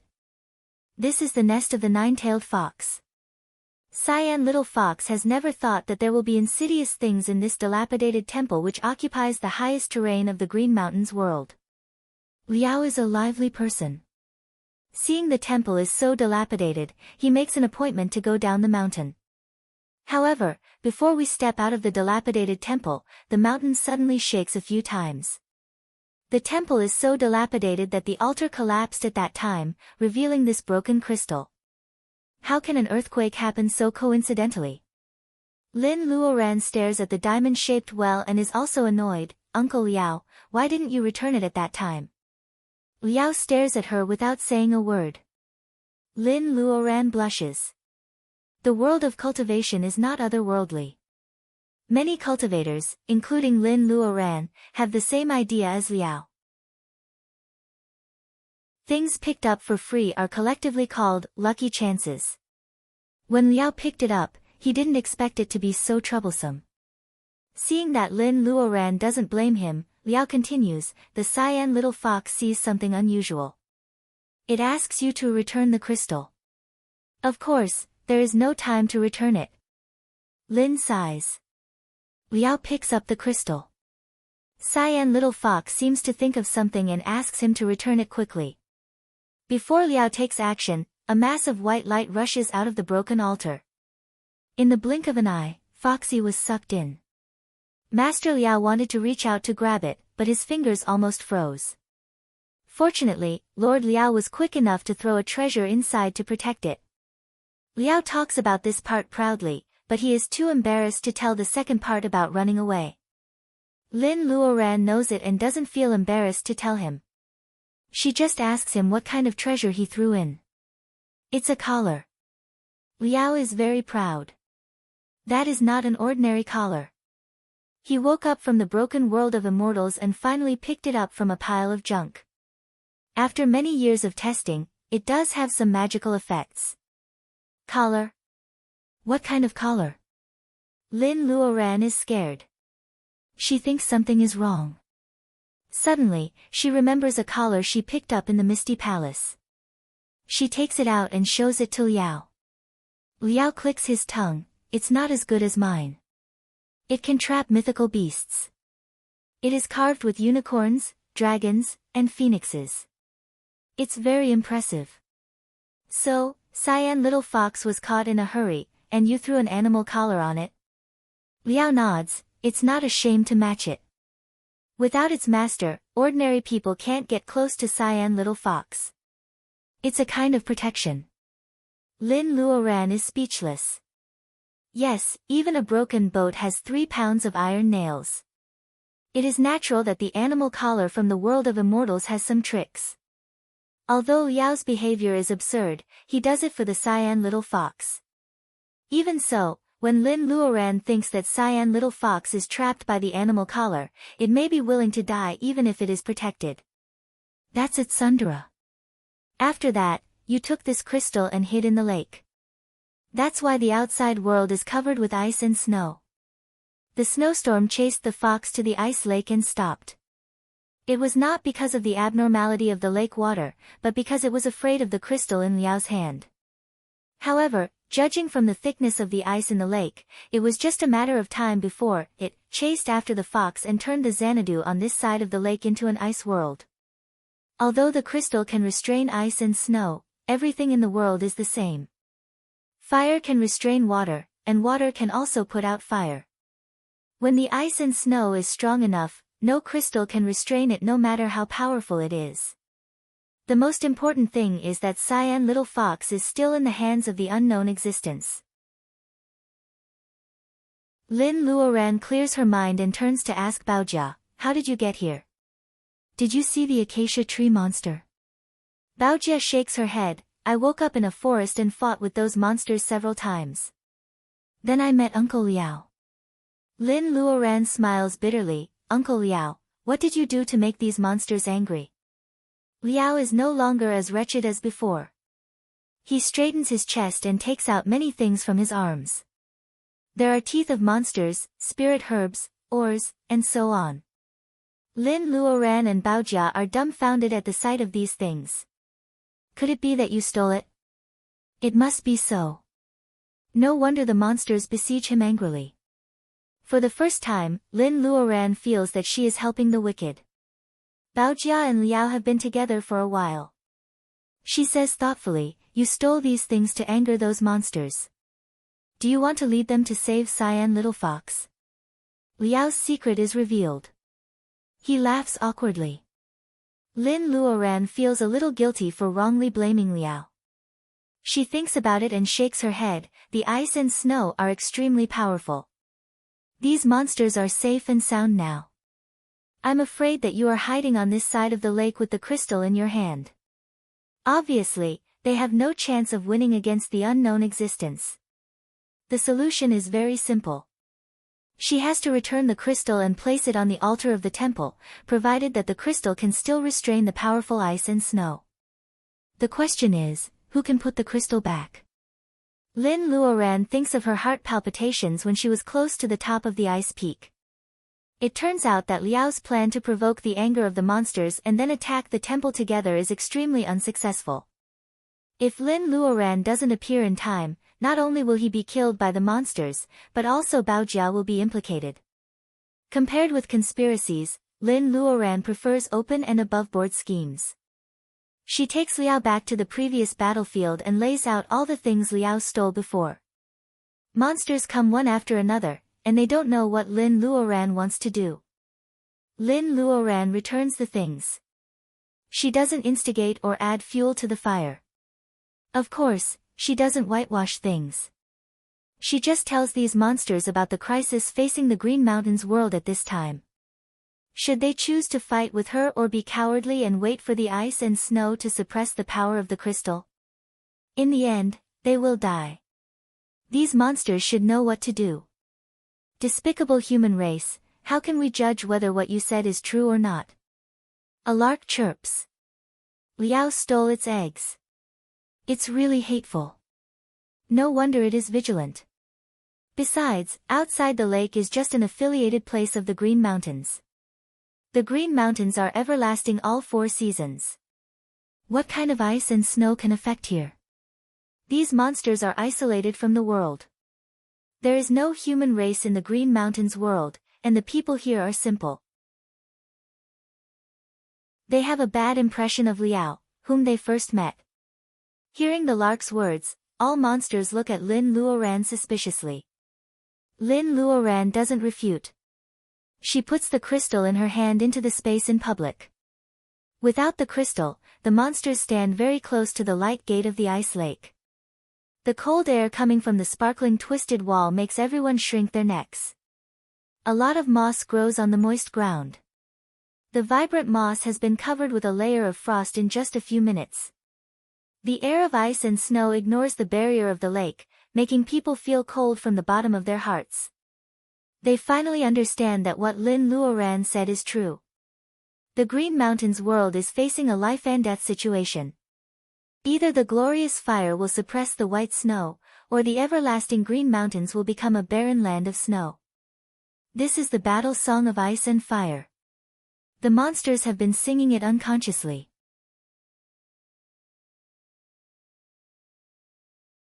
Chapter 504. The atmosphere is subtle and complicated. Monsters and Lin Luoran and other 2 people are guarding near the light gate. The crystal has been taken out a long time ago. The everlasting warmth in the air comes back. The frost on the moss fades and it becomes green again. What to do? This is the same question flashing over the heads of monsters and Lin Luoran and other 2 people. Unfortunately, the 2 sides have just made peace and the atmosphere is so solemn that they can't talk easily for a while. Monsters and cultivators don't have to eat. However, Liao has a long life and he is actually no different from mortals. After the previous escape, Liao's stomach starts to growl when everything is quiet. He feels so ashamed. Lin Luoran takes out a few fruits and throws them to Liao. The skin is soft and the flesh is plump. When she bites them, the fragrance of fruits fills the air. The lark turns its head. Its round eyes roll a few times and it lowers its head to comb the feathers on its wings. It doesn't run around with an incomplete appearance like other monsters. It still looks like its original body with a beautiful feather crown on its head. Its mouth is small and conical. Its wings are pointed and long, and its tail is a little short. Its gray appearance has nothing to do with beauty, nor does it have power or deterrence. Only its voice is wonderful. Although it talks endlessly, it is not annoying.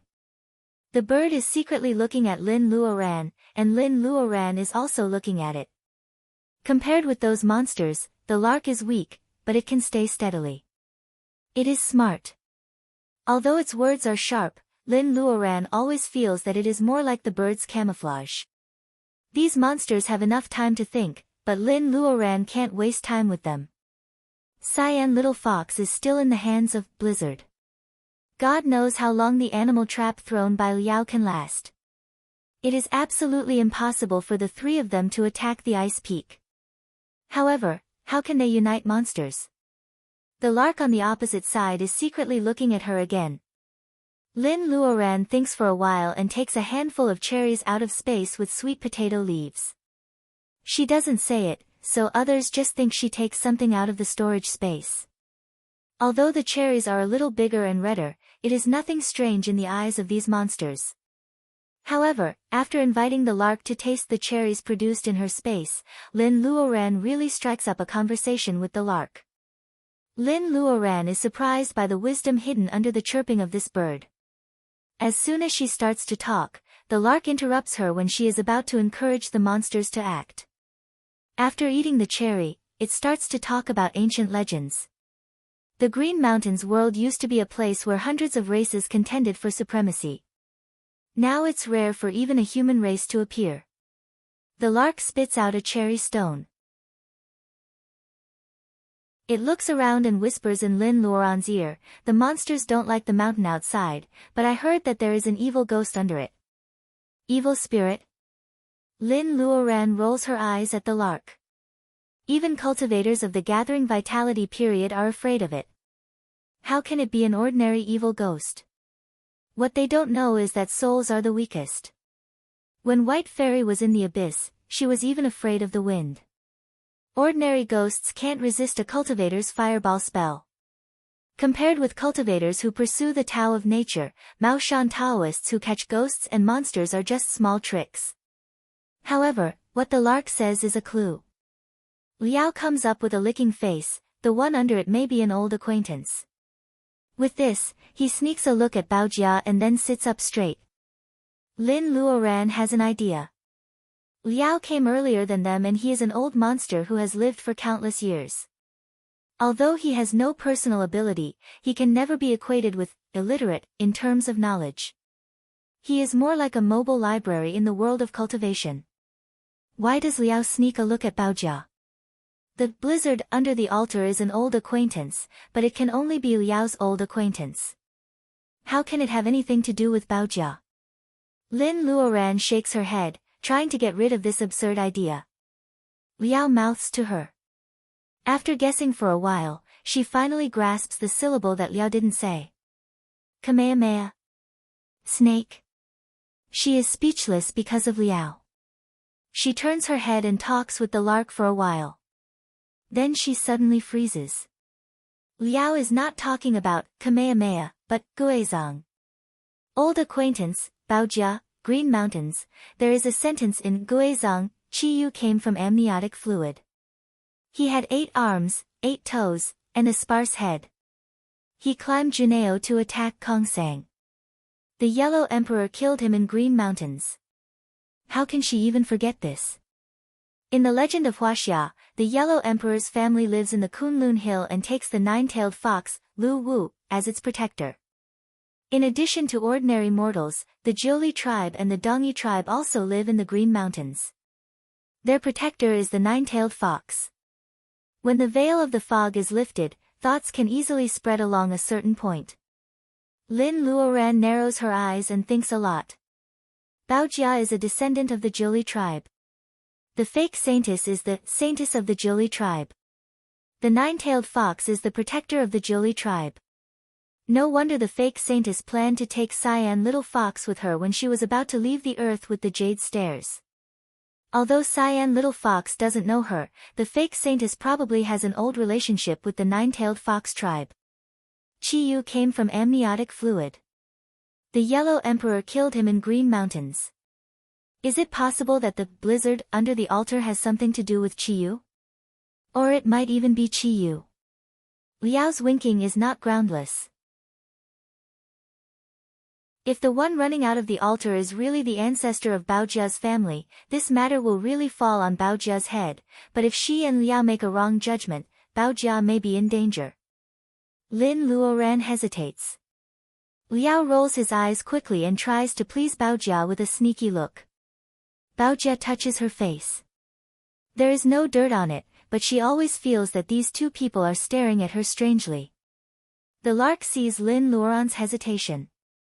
It is anxious, but it doesn't show it on its face. It jumps back to the monsters. As a lark with extremely poor congenital physique, it can get to where it is today not only because of a good chance but also because of its wisdom. Lin Luoran just wants to save the Cyan Little Fox. For these monsters living in the Green Mountains, if the grass and trees wither, they will really die. Being stared at by Liao, Baojia is restless.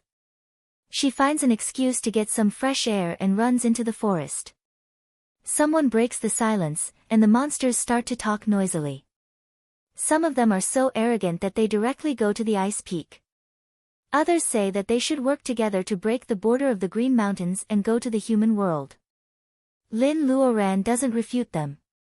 She just calmly tells them the current situation of the earth. The monsters are even more restless. There are wolves in front and tigers behind. Does Tao of Nature want to kill the monsters in the Green Mountains? The lark tilts its head and has an idea. Taking advantage of the commotion of the monsters, it sneaks along the direction where Baojia gets some fresh air. Nolan, no, her surname is Qin, and her name is Baojia. A blade of grass as wide as a finger twines around her fingertips. Even if she doesn't admit it, she can't change the fact that Nolan and Baojia are the same person. Whether it is Bao or Jia, they both mean auspicious in Huaxia language. Her birth is bound to be the treasure of the Qin family. Facing the past that she has completely forgotten, Baojia is afraid and envious. She has dealt with Qin Baojia on the Nami star, so she knows how much Lin Luoran values her friendship with Qin Baojia. She is very envious that Qin Baojia has such a good friend. However, she is just wearing the shell of Qin Baojia. Her heart is completely different, including personality. From Lin Luoran's description, it is not difficult to know that Qin Baojia is reckless and lives like a flame. However, Manja Nolan is an ignorant newborn, drifting among stars, and then being adopted. She has no conditions to be reckless at all. Is she worthy of the friendship that belongs to Qin Baojia and Lin Luoran? The blade of grass is rubbed by Baojia. Baojia's narrow eyes are shining. The snow sword suddenly comes out of its sheath and slashes at a big tree nearby. Blue light falls, and there are birds chirping among the dense branches. A few feathers fall with leaves. The lark is very angry. Baojia stands with the sword. She is not angry but laughs. You follow me secretly. Why can't I cut you with my sword? The lark is sad about the fallen feathers. It jumps while chatting with Baojia. Seeing Baojia's impatient face, it goes forward and bewitches her with words, "Hey, you are so powerful. Haven't you ever thought about helping your friend?" Friend? In the eyes of the monster, she and Lin Luoran are friends. Apart from this, speaking of power, how can the bearing essence period be compared with the gathering vitality period? Seeing Lin Luoran frowning, she knows that this matter is very difficult. This stinky bird actually comes to make fun of her. The lark coos twice, "Don't look at me like that." Just now, the other girl and the old man who stole my eggs secretly talked a lot. It must have something to do with you, and the ice peak outside. Baojia returns the snow sword to the hairpin and still puts it in her hair. She lowers her eyes and no one knows what she is thinking. Did she guess wrong? The lark sighs and wants to fly away. Baojia looks up and smiles.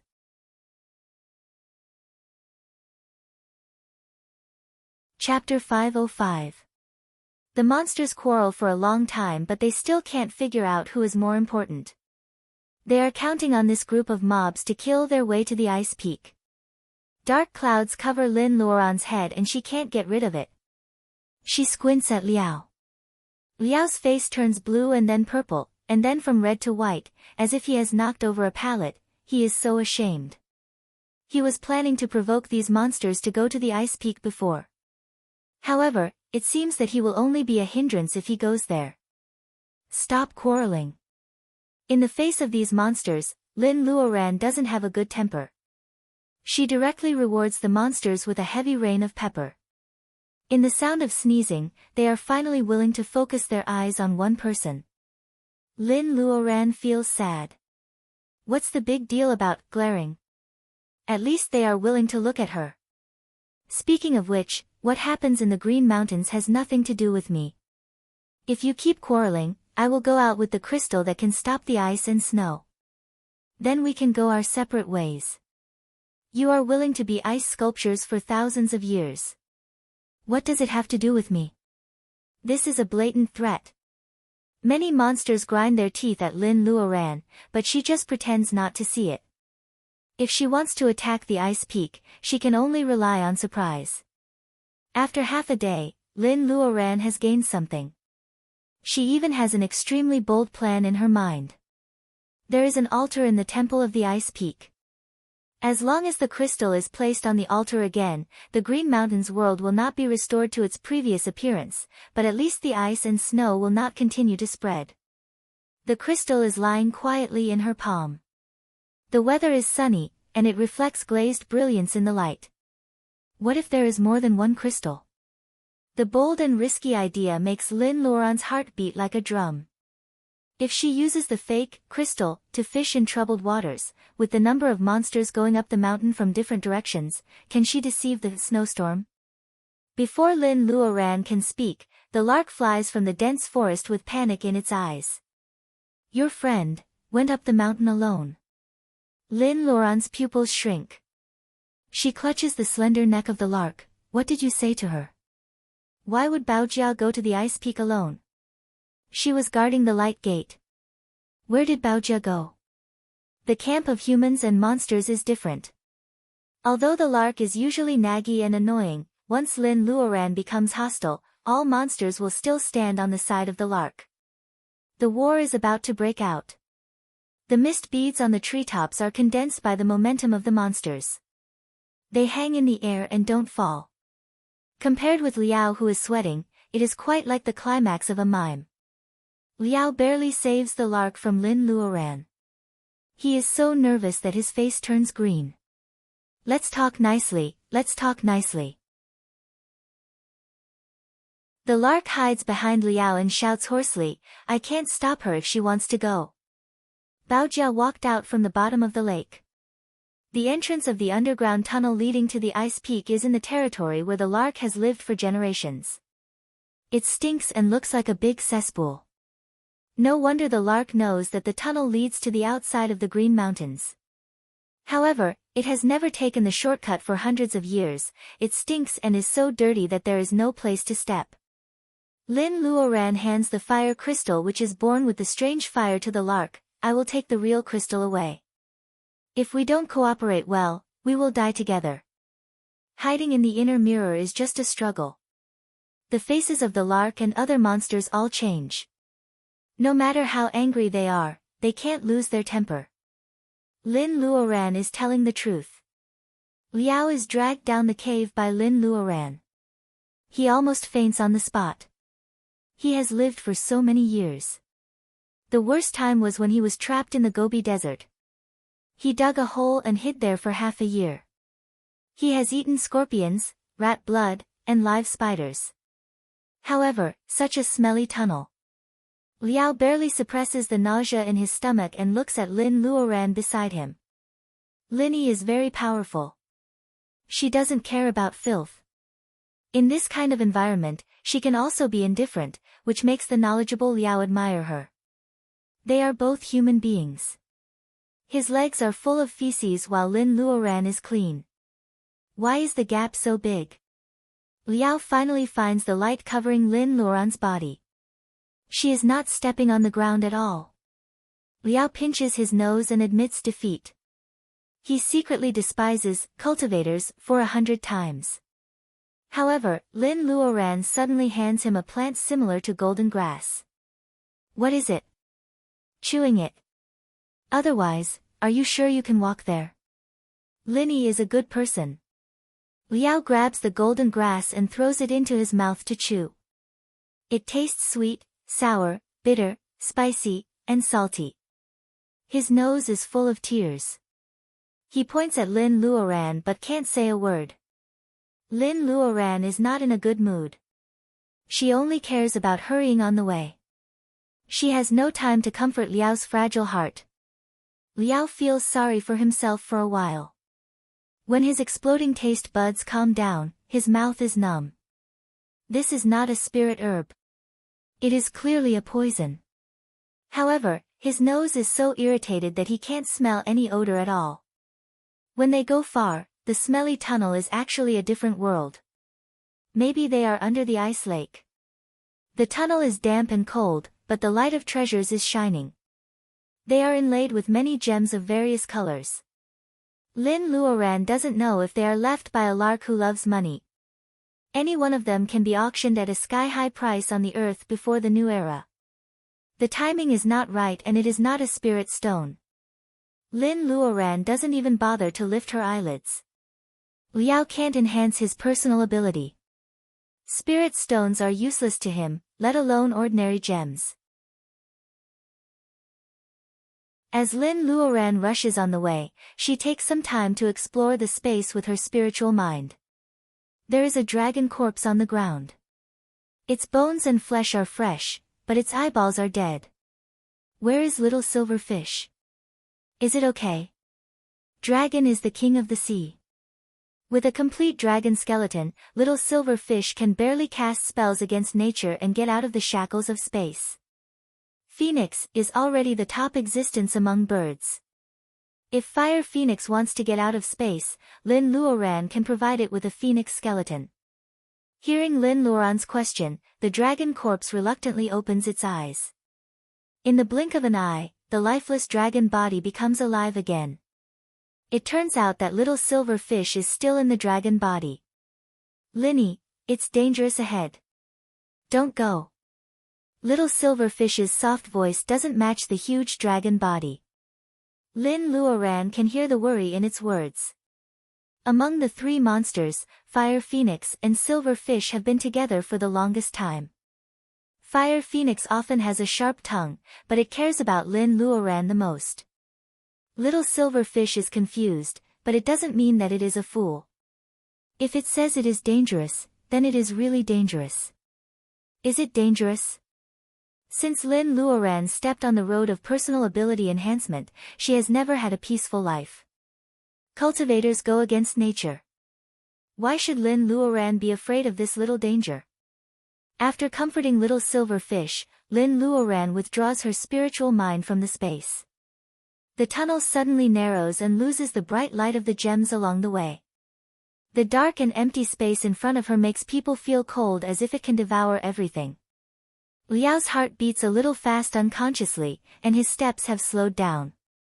Wait. It can be seen that the absurd and unruly Liao is very hesitant.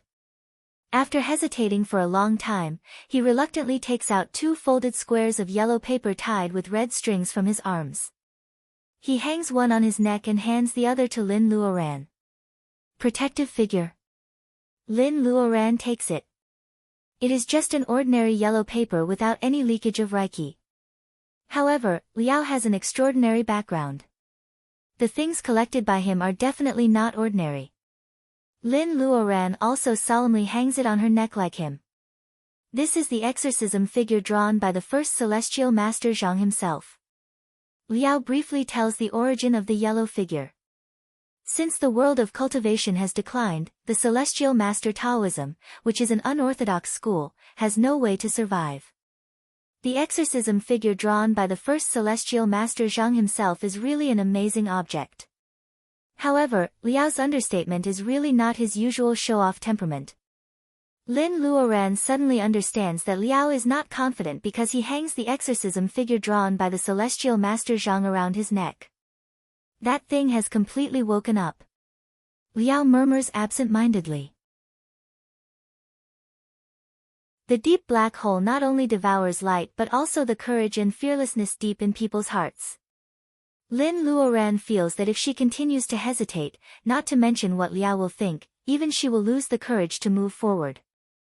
Lin Luoran takes the lead and steps into the dark cave. Liao sighs, but he has to follow her in. In fact, it is completely different from what they think. It is very close, but there is no darkness or narrowness. The green gravel path is winding upward. No one knows where it leads, but the overall environment is refreshing and reassuring. Is this the belly of the mountain? Does the tunnel lead directly to the belly of the ice peak? Lin Luoran can't believe how fast her luck turns. Liao opens his eyes wide. He pinches and bites the bluish stone, and his voice is trembling. Linny, come and see, the world is so big that nothing is too strange. Lin Luoran is no longer the country bumpkin rookie who made a fuss when she saw a glowing stone. Liao asks her to see it. Lin Luoran finally notices the bluish stone carefully. It is smooth without polishing, and its texture is like jade. The most important thing is that Lin Luoran knows this thing, 10,000-year hollow azurite. Oh my god, is this mountain made of 10,000-year hollow azurite? She once got a small piece of 10,000-year hollow azurite from Danling Taoist. It is so precious. Melting the powder in the alchemy furnace can improve the level of elixirs. It is a good thing that everyone in the world of cultivation will fight for. White Fairy also likes it very much. Lin Luoran has to dig a big piece for White Fairy to fulfill her promise. Liao's face is shaking. He suddenly realizes something, but he is also shocked and scared. No wonder there are fewer and fewer 10,000-year hollow azurite left in the world of cultivation. Even if the Green Mountains world has not been separated, Earth cultivators can't find it. Who could have thought that someone would use 10,000-year hollow azurite as a mountain to perform a spell against nature? A spell against nature? Lin Luoran is creeped out by his words. Liao pinches a small piece of 10,000-year hollow azurite. His eyes are looking at the end of the winding path. 10,000-year hollow azurite, also known as Green Mountain Stone, is a natural treasure associated with the Green Mountains world. It is just a small trick for cultivators to use it to make elixirs. In fact, its main effect is to consolidate the soul and reshape the body. Consolidate the soul and reshape the body. No wonder White Fairy wants 10,000-year hollow azurite. Wait, consolidate the soul and reshape the body? Lin Luoran thinks of the cold snowstorm and the possible identity of snowstorm. She is also worried. Consolidate the soul and reshape the body. Is it what I think? Seeing her expression, Liao seems to understand. This old rascal is almost crying.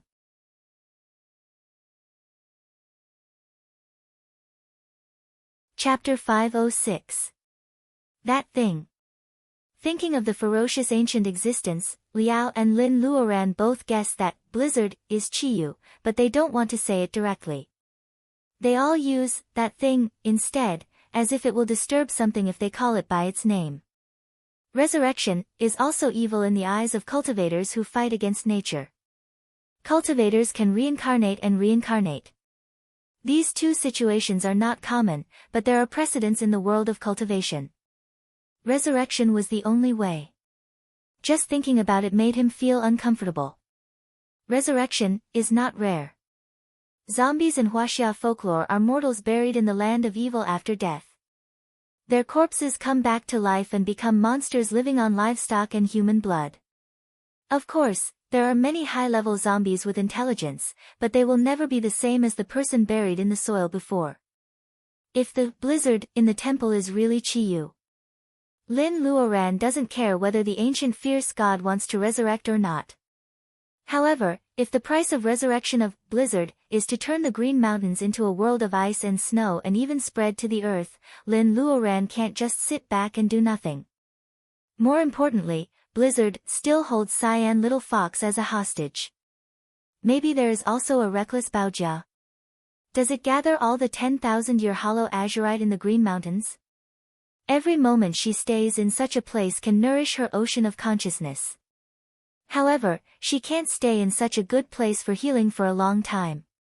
Lin Luoran's feeling at this moment is like seeing a bowl of iced black plum soup in the hottest days of summer. She wants to drink it to quench her thirst, but unfortunately, she is suffering from menstrual pain. Let's go. What else can she do except to sigh about her bad luck? Seeing that Lin Luoran is not afraid, Liao also looks less serious. He comforts Lin Luoran. In fact, the situation is not so bad. If it really comes back to life, it won't let us go to the belly of the mountain. Lin Luoran nods. Liao has the same idea as her. They were just in a panic just now. Lin Luoran has already taken a step, but she suddenly stops and mutters to herself, "Is it too wasteful? What is wasteful?" Of course, it is this 10,000-year hollow azurite mountain. Since it can consolidate souls, it should be useful for White Fairy, Fire Phoenix, Silver Fish, and Wood Wolf. It is also a good material for making elixirs. There is no reason to waste it. Uncle Liao, do you think it knows we're here? Liao really wants to deny it against his conscience.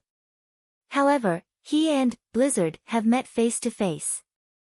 It is not easy to escape. With that thing's ability, they have gone deep into the mountain. How can they completely avoid its eyes and ears?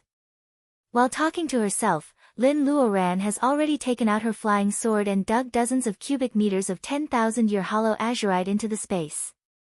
Bah, it would be a waste not to take it. Otherwise, they would die in the Green Mountains. If everyone could go back alive, these were all profits without any cost. The spaces several people saw the 10,000-year hollow azurite thrown in like it didn't cost anything, and their eyes turned scarlet. The fire phoenix hissed, "Good stuff, good stuff." With so many 10,000-year hollow azurite, the fire phoenix feels that it has a bright future. Besides, its fate has been linked with Lin Luoran for a long time, so it doesn't care about hiding. It transforms into a fire mirror, and sees the piles of 10,000-year hollow azurite outside the space. The fire phoenix is already drooling. Unfortunately, its saliva is like a stream of fire. It burns Lin Luoran's medicine seedlings. Seeing that Lin Luoran is about to get angry, the fire phoenix quickly diverts its attention.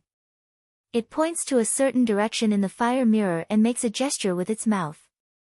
Lin Luoran looks at the direction it is pointing at. After thinking for a moment, her spiritual mind leaves the space. Seeing that Lin Luoran's eyes are red from digging, Liao touches the motionless exorcism figure on his neck. He is also very dissatisfied with the current situation. Only a fool would give up such an opportunity. He takes out a miniature copper hoe from his arms and extorts a few top-grade spirit stones from Lin Luoran to inlay it. With Wacken running, the copper hoe is unstoppable. Its digging speed is even faster than Lin Luoran's. The copper hoe is powered by spirit stones. People who use it don't need to have personal ability. It seems that someone made it for Liao. Lin Luoran doesn't know where his storage space is. The 10,000-year hollow azurite disappears at the speed of being eaten by rats. The two dig for a while, but nothing unusual happens. Lin Luoran feels bored. She looks at Liao and sees the helplessness in each other's eyes. Is Blizzard too cunning? Or does it not care about these 10,000-year hollow azurite that has been dug away? It can't be lured out at all. The feeling of being in the light while the enemy is in the dark is not good. The two have to be extremely alert and go up the stone steps along the rugged path. Lin Luoran pretends to talk in a relaxed manner. It seems that she doesn't care about Blizzard. In fact, except for the exorcism figure whose effect is not clear, Lin Luoran has almost prepared all the killer moves within her ability. She is not too worried about Liao. This old monster has lived for countless years. He can survive in the dangerous world of cultivation with ease. It is impossible that he doesn't have some trump cards to save his life. The ice peak is towering. Lin Luoran estimates that they have already walked half of it. She doesn't know where the path continues. Baojia, who entered the tunnel before them, is still nowhere to be seen. Lin Luoran is worried and her face is gloomy. Liao suddenly tilts his head and looks sideways. Lin Luoran can't help but stop. Drip. Drip. Drip, is it a rhythmic dripping sound? Lin Luoran doesn't dare to relax. She has accelerated her pace with Liao. The sound of dripping water comes from the northwest. When they arrive quickly, they find a gap coiled on the mountain wall like a centipede. Wet and cold ice water flows out of the gap and drips on the ground, creating an empty echo in the belly of the mountain. Lin Luoran knocks on the mountain wall with her hand. The sound is dull and unstable. It means that the other side of the mountain wall is not solid. It is probably a shaking liquid. Haven't we gotten out of the range of the ice lake after walking for so long? Liao is confused. No way. There is no illusion circle in the belly of the mountain. The two are not ordinary people. They can't be fooled by the trick of ghosts going around the wall. The terrain has been rising. Lin Luoran and Liao firmly believe that they are taking a shortcut to the top of the mountain. Have they never gotten out of the range of the ice lake? Lin Luoran thinks for a while and turns to ask Liao, "Do you have something waterproof?" Liao glares at her. He takes out a blue pearl the size of a pigeon egg and puts it in his mouth. Lin Luoran secretly vomits blood. It is a water-repellent bead. Liao is definitely a rich man. Seeing that Liao is ready, she summons her flying sword. It seems that she is ready to cut down and split this thin mountain wall. When the sword light falls, it suddenly tilts to the right. A dragonfly that quietly stops on the mountain wall is killed by Lin Luoran with one strike. The dragonfly is dead. Liao's mouth is stuffed with the water-repellent bead. His cheeks are bulging. He vaguely says, "No, no blood. It has been frozen. How can there be a dragonfly in the belly of the mountain? There is no breath of life. It is really easy to hide. Unfortunately, how can she really split the mountain wall and let the lake water pour in?" Lin Luoran sneers. She doesn't forget the blizzard that almost froze the tail of the silver dragon's corpse. If she and Liao are surrounded by the inverted lake water, they will be instantly frozen by ice and snow. Lin Luoran is not sure that she can escape. If Fire Phoenix doesn't take the risk to remind her, she will never find out that it is this dragonfly that has been leading them forward. No, it leads them here just to confuse Lin Luoran to split the mountain wall. Even she is not the same as before. She has a backup plan, not to mention that thing. Liao pinches the body of the dragonfly and crushes it into ice pieces. He doesn't find anything. He claps his hands and is about to spit out the water-repellent bead in his mouth. Lin Luoran's face suddenly changes. She pulls Liao's hand and runs away desperately. Liao almost swallows the water-repellent bead in a hurry. He is choked with tears. Lin Luoran drags Liao and flies forward along the winding path as fast as lightning. It is only a few hundred meters away. The thin mountain wall can't withstand the waves and collapses. The turbulent lake water rushes in instantly. The huge momentum makes Lin Luoran stagger before she can fly far. The lake water rushes in with a rumble. Lin Luoran ignores the gravel hitting her body. Liao doesn't say anything either. As long as they are trapped in the lake water, she and Liao can only be the buried sundae in the ice cream sundae. Damn it. They don't find a shortcut. It is obviously the blizzard that invites them into the trap. They can only keep running along the winding path. The speed of the lake water pouring in gradually slows down. Lin Luoran and Liao are quite embarrassed. Listening to the cracking sound of the lake water freezing, the two have no way out. At the end of the winding path, there is dazzling white light. That is the reflection of sunlight on the snow. Lin Luoran and Liao walk out of the mountainside and have reached the top of the ice peak. In front of them is a huge stone building with towering square stone pillars and excellent lighting. The walls are half the height of a person. It is not as delicate as the palaces of ancient Huaxia. The architectural style is big, rough, and magnificent. It is a vast expanse of whiteness. The wind and snow are blocked outside the stone wall, which is half the height of a person. It doesn't cover the charm of the stone palace at all. Instead, it makes it more unattainable. Such a magnificent stone palace is not a small temple, as Liao and the lark said. If it is really ancient Qiyu under the altar, maybe only such a place is barely worthy of him. The palace is silent. The imagined danger has never happened. The long silence is enough to make people feel cold. Lin Luoran and Liao are on guard, waiting quietly. Until a small drop of ice water drips into Liao's neck, he looks up, and his wrinkled face suddenly tightens. Above the high dome, there are dense white lines like a spider web.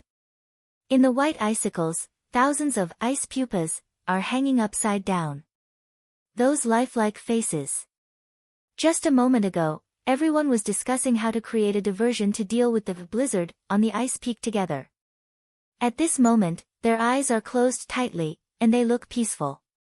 They are tightly sealed by translucent ice, and there is no sign of life on them. Messy hair and broken wings are facing the direction of Lin Luoran's head. It is the lark who has a heavy responsibility. All kinds of monsters and ice pupas are crystal clear and quiet. They are mocking Lin Luoran's self-righteousness with the obvious fact, this is not the song of ice and fire.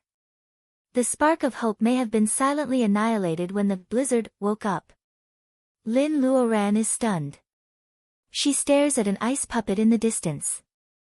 She seems to be stimulated by something and strides forward. All kinds of ice pupas retreat in her retinas. Lin Luoran faintly hears laughter from far away.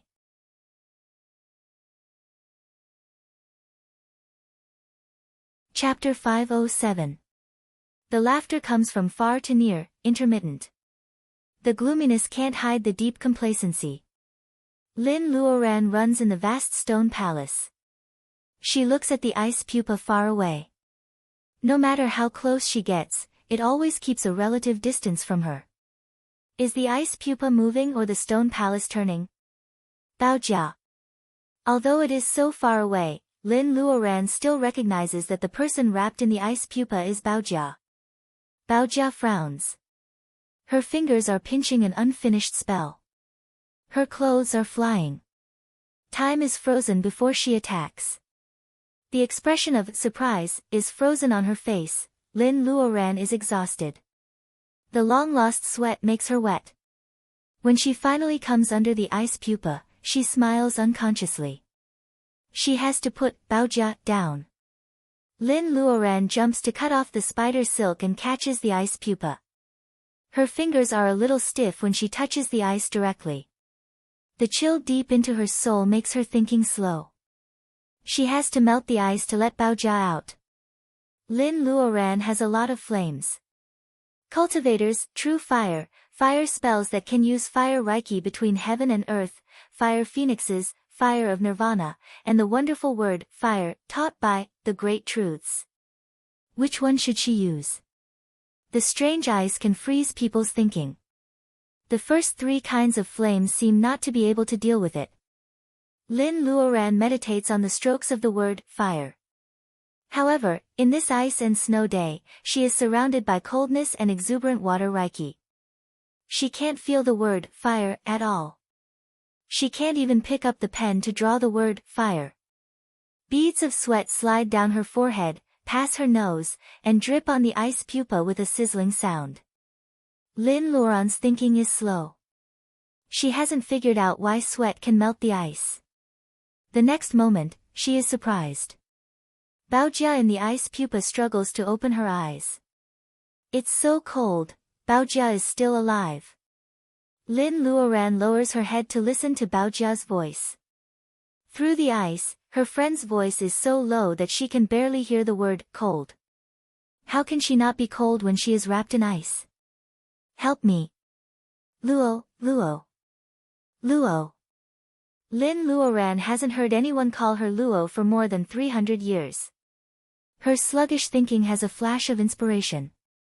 Is it a blessing in disguise for Baojia to recover her memory? This possibility bewitches Lin Luoran. She cries out of frustration. Her tears fall on the ice pupa. What should she do? She still can't write the word, fire. Fire Phoenix will help her. Lin Luoran wants to explore the bead with her spiritual mind, but she can't do it in a panic, which makes her more anxious. Don't worry, I will save you. Baojia's voice is getting weaker. Pearl. Could the bead save Baojia? Lin Luoran touches the ice pupa. In a panic, she even wants to take the bead off her wrist. The faint laughter rings again. Lin Luoran sweats profusely. She doesn't see that Baojia, who has been moaning in the ice pupa, slightly raises the corner of her mouth, showing a sarcastic and proud smile. No.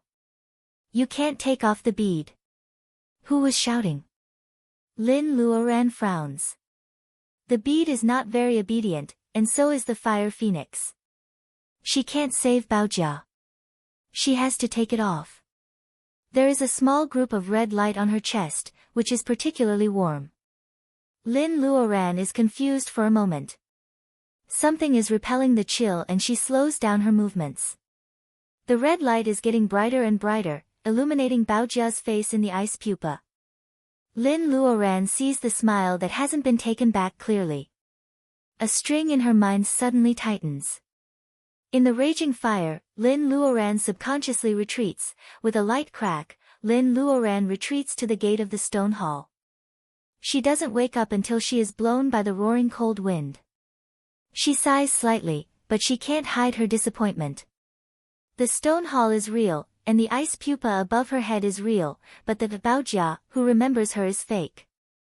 Lin Luoran looks at the floating snowstorm not far away, and the horror penetrates into her bones.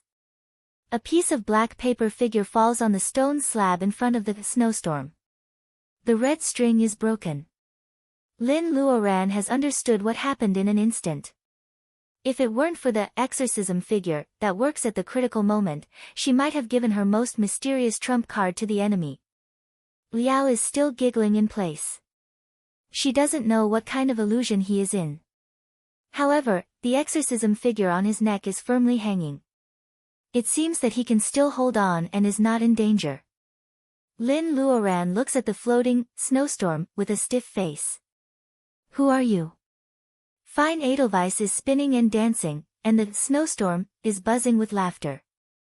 It is a thick and stiff male voice. Maybe it hasn't spoken for a long time, so it can't speak smoothly. No. I guessed it. It is really the ancient Qi Yu who is suppressed in the Green Mountains by the Yellow Emperor? Logically speaking, the situation is the same as what Shi and Liao think. However, Lin Luoran always feels that something is strange. If Qi Yu really wakes up, what is his purpose of detaining Cyan Little Fox? The nine-tailed fox is the guardian beast of the Zhili tribe. It has no reason to detain Cyan Little Fox. What do you want to do? The snowstorm stops and seems to be thinking about Lin Luoran's question. A vague human figure can be seen in the center of the snowstorm. Give me the sacred pearl and let them go. Snowstorm refers to the ice pupas that are spreading above her head. Lin Luoran shakes her head. She is not a saint who will exchange her sacred pearl for these monsters that she doesn't know. The snowstorm is not angry at her refusal. A gust of cold air whizzes away, and the ice pupas above her head are constantly changing their positions. When they stop, two ice pupas attract Lin Luoran's attention.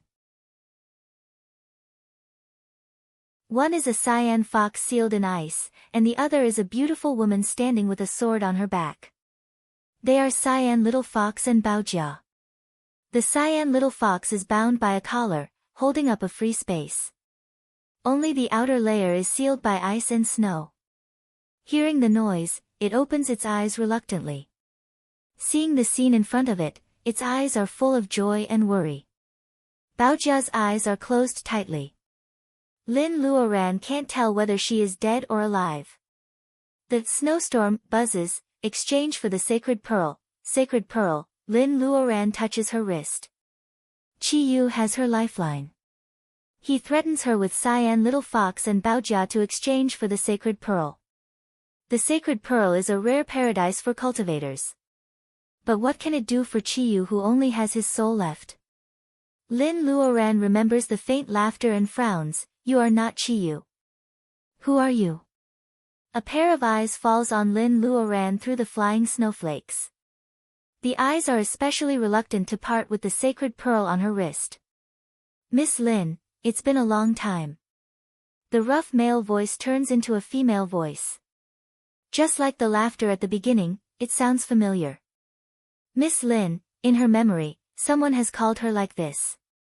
Because it is too special, Lin Luoran thinks for a while and stares at the snowstorm in disbelief. Are you, Sakurako Asada? Lin Luoran frowns deeply. Thinking of several Nihanese who disappeared with Cyan Little Fox in Weifang more than 300 years ago, she is more sure of her guess. The female voice is indeed Sakurako Asada. Lin Luoran thinks they must be dead. Unexpectedly, Sakurako Asada seems to have a different situation. Now she is neither human nor ghost, but also very powerful. Lin Luoran can't help but breathe a sigh of relief. It is easier to deal with Sakurako Asada who has only 300 years of cultivation than to face ancient Qi Yu. There is only one thing that doesn't make sense. Why does Sakurako Asada want the sacred pearl? After Lin Luoran calls out the origin, the flying snowflakes gradually calm down. A woman with ice skin and snow skin, white hair and eyebrows, and even silver pupils appears in front of Lin Luoran. The face of the snow girl is the same as that of Sakurako Asada. Lin Luoran still feels strange. That is the intuition that she has cultivated for hundreds of years. No, if this is Sakurako Asada, who suppressed her under the altar of the temple? Cyan Little Fox is not so stupid that it dealt with Sakurako Asada and then released her in person. Time flies so fast. I haven't seen you for more than 300 years.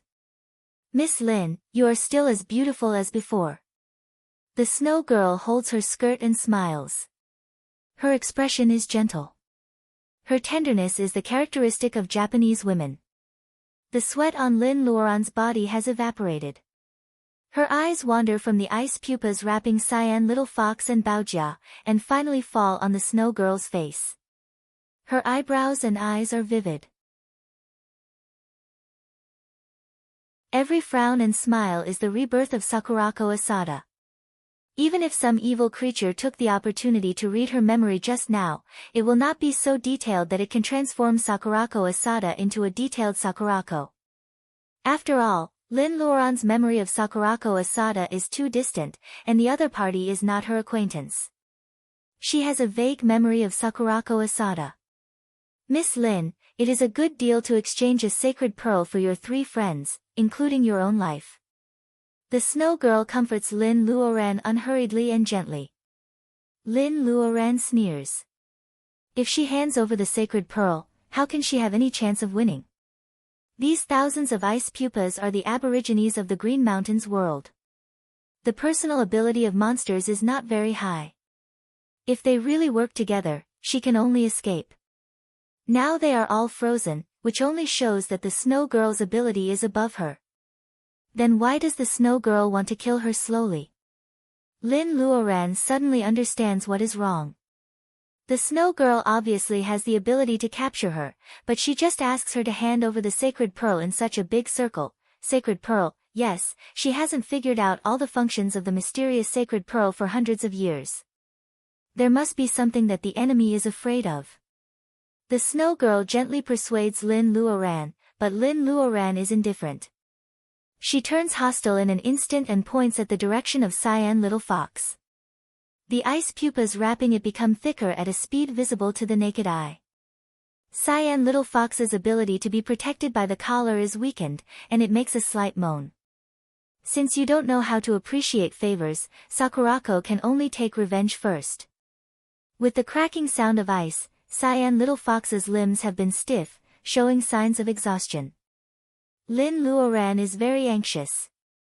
When she is about to take action, Liao, who is giggling, suddenly scolds. The exorcism figure hanging on his neck burns out spontaneously.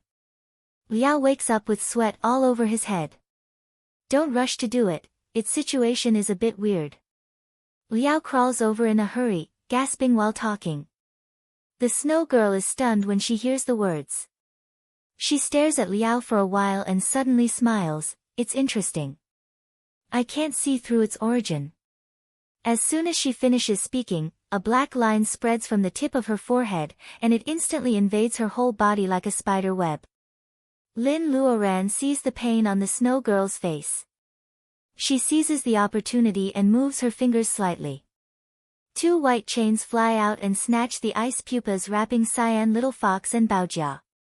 The snow girl screams to the sky, and snowflakes wrap her up again. Somehow, the white snowflakes are dyed black. An amazing coercion is spreading, and something is breaking out of the cocoon.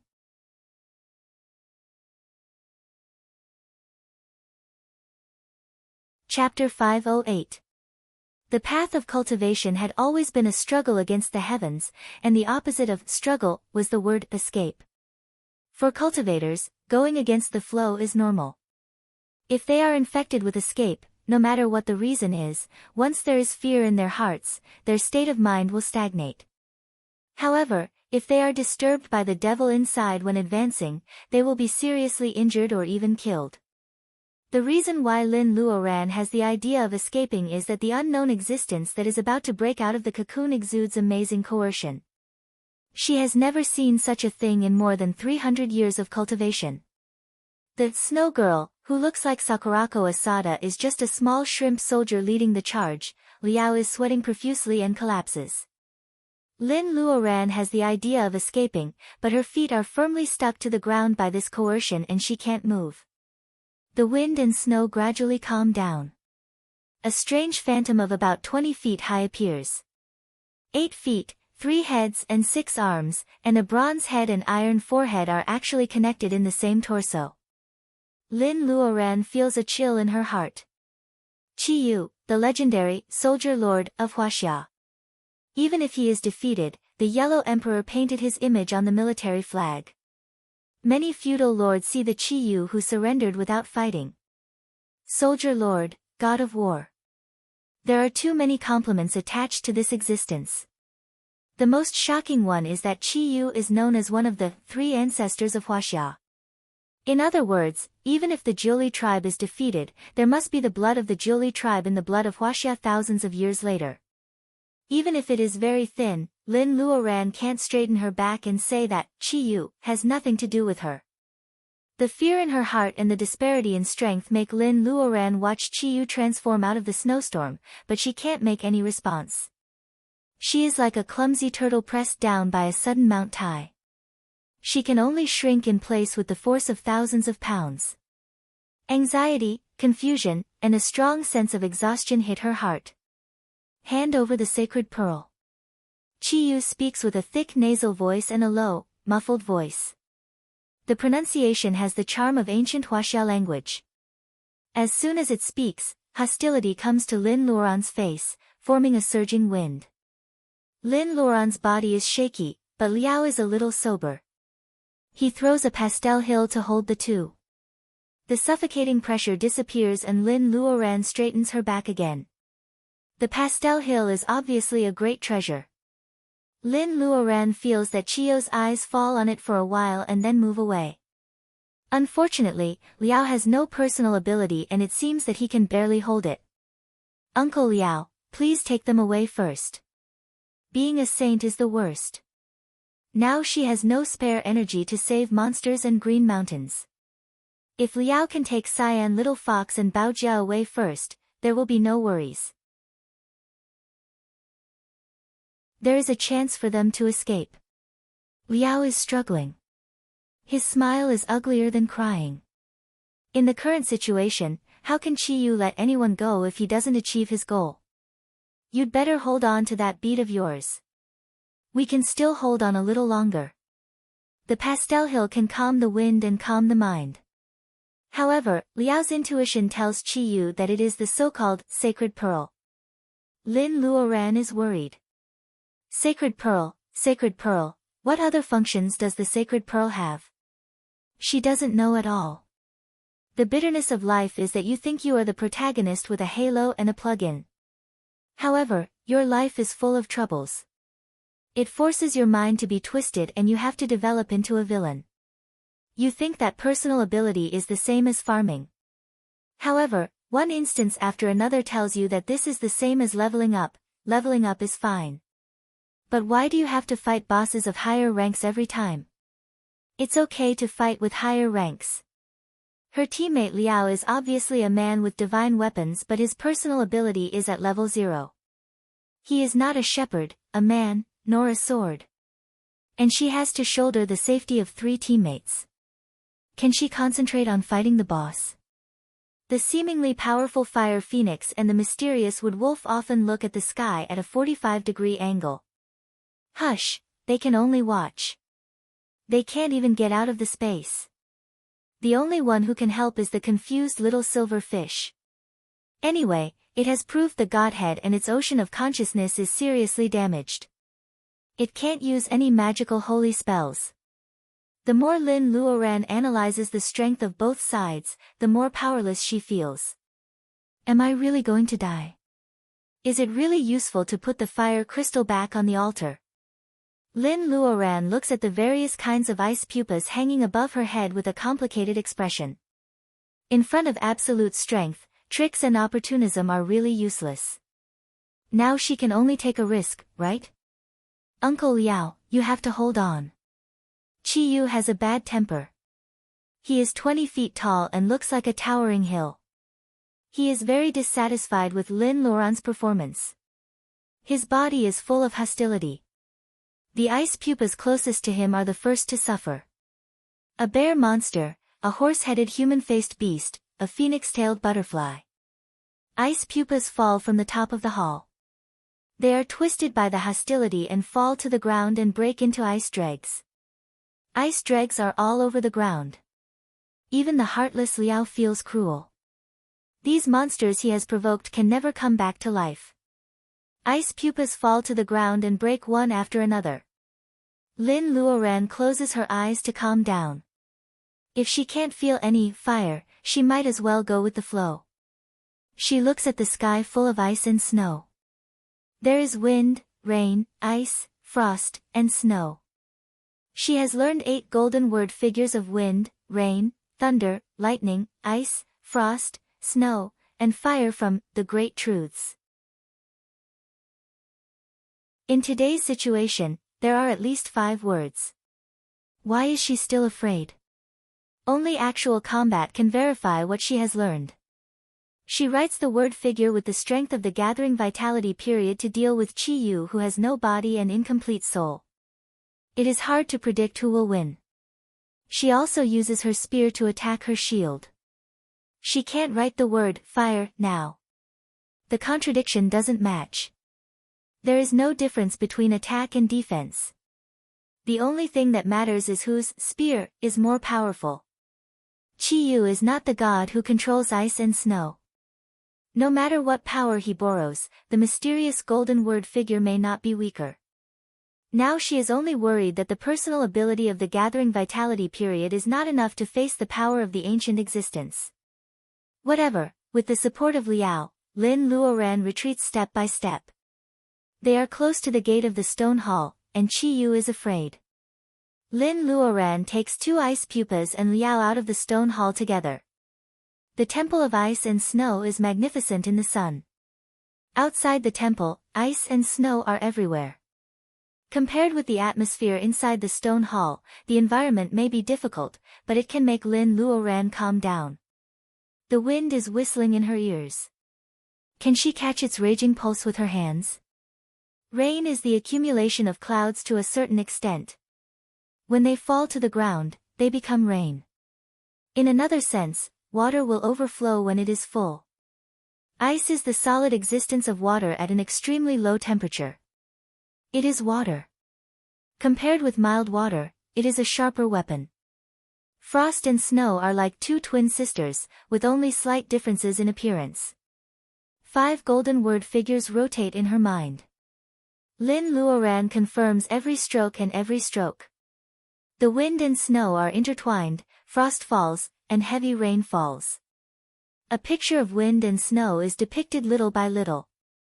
Compared with whether the strokes are accurate or not, the real momentum depends more on the artistic conception. Lin Luoran has undoubtedly touched this artistic conception. As the man in robe taught in the dream, you have to see the essence of the mountain. Powerful magic weapons with different effects, brilliant spells and arts of nature, elixirs that can increase personal ability, they all have their advantages and disadvantages on the path of personal ability enhancement. The time of personal ability enhancement is shortened with the help of external forces. However, the understanding of the Tao of nature and the law of the universe are getting worse and worse with each generation. The essence of personal ability enhancement, the essence of the world. Lin Luoran stands with her eyes closed. She seems to see cumulonimbus clouds accumulating in the sky. Their shapes change endlessly and they become thicker and thicker. A gust of wind shakes them. The rain falls. Because of the extremely low temperature, it turns into snow on the way and then slowly solidifies into ice. In the middle of the night, the steaming water quietly condenses into frost under the leaves beside the pond. The sun and the moon are eternal. Even if the stars fall and there is no Earth in the universe one day, these natural phenomena will still occur on similar planets. It will never change. Mortals, cultivators, beasts, monsters, demonic cultivators, devils, and the vast stars, which one of them was immortal?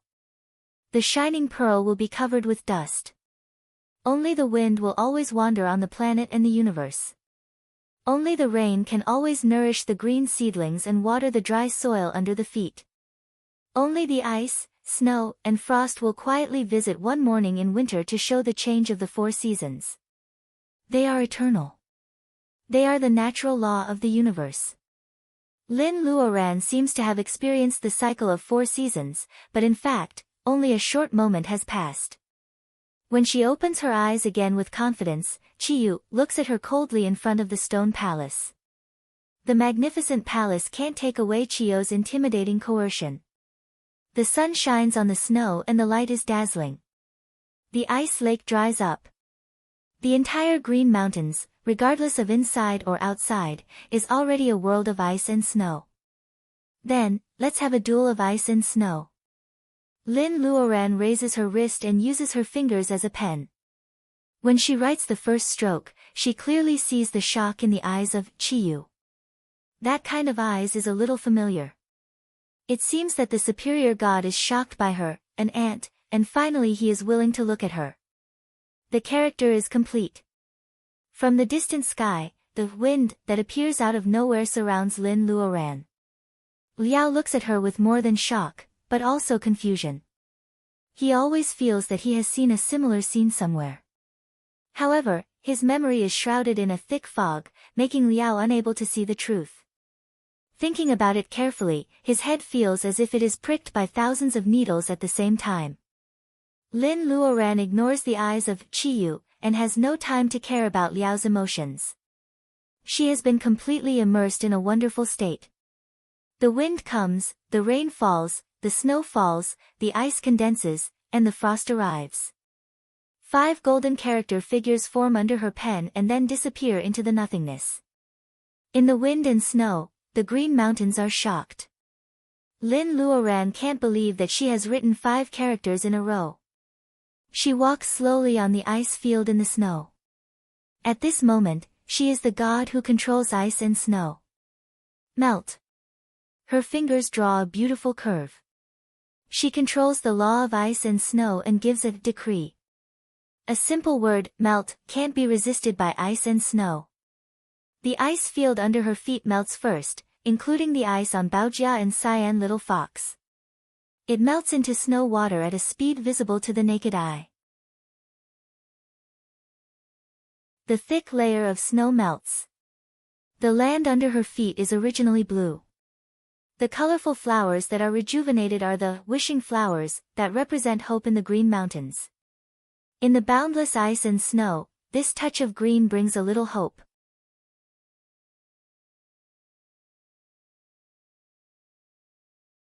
Chapter 509. Lin Luoran is fascinated by cultivation, probably because of these wonderful changes in front of her. When the structure of a substance is slightly changed, the reaction is extremely wonderful. For example, carbon atoms can produce ordinary graphite or brilliant diamond because of their different arrangements. From water to snow to ice, the same substance is presented in different wonderful ways. It confirms the natural science she learned in her youth, which makes her miss it. Lin Luoran's simple word, melt, has obviously shocked Liao and his enemies. The ice under their feet melts, and the snow water quickly seeps into the soil, nourishing the originally frozen grass. Verdant green appears in the pure white. Even the ice on Cyan Little Fox and Baojia has melted. Cyan Little Fox is lying on the grass panting. It has been trapped for a long time, but it seems to be in a good state. Unfortunately, Baojia is still unconscious. No one knows what Baojia is going through at the moment. Lin Luoran is just a little worried about her frowning in a coma. The ice and snow continue to melt with Lin Luoran as the center. A large area of green is revealed, and it even spreads to the feet of Chiyu. It seems that the Green Mountains will be completely unsealed. Unfortunately, the man in robe is not here to write the golden word figures. Lin Luoran doesn't dare to waste her personal ability of the Gathering Vitality period. Unsealing the Green Mountains is obviously an unwise choice. Her main purpose is to unseal Cyan Little Fox and Baojia, as well as all kinds of ice pupas hanging upside down in the stone hall behind Chiyu. The direction of melting snow is obviously the direction where Chiyu is. It wakes up from some kind of memory. With a muffled groan, the melting is stopped 3 feet in front of it.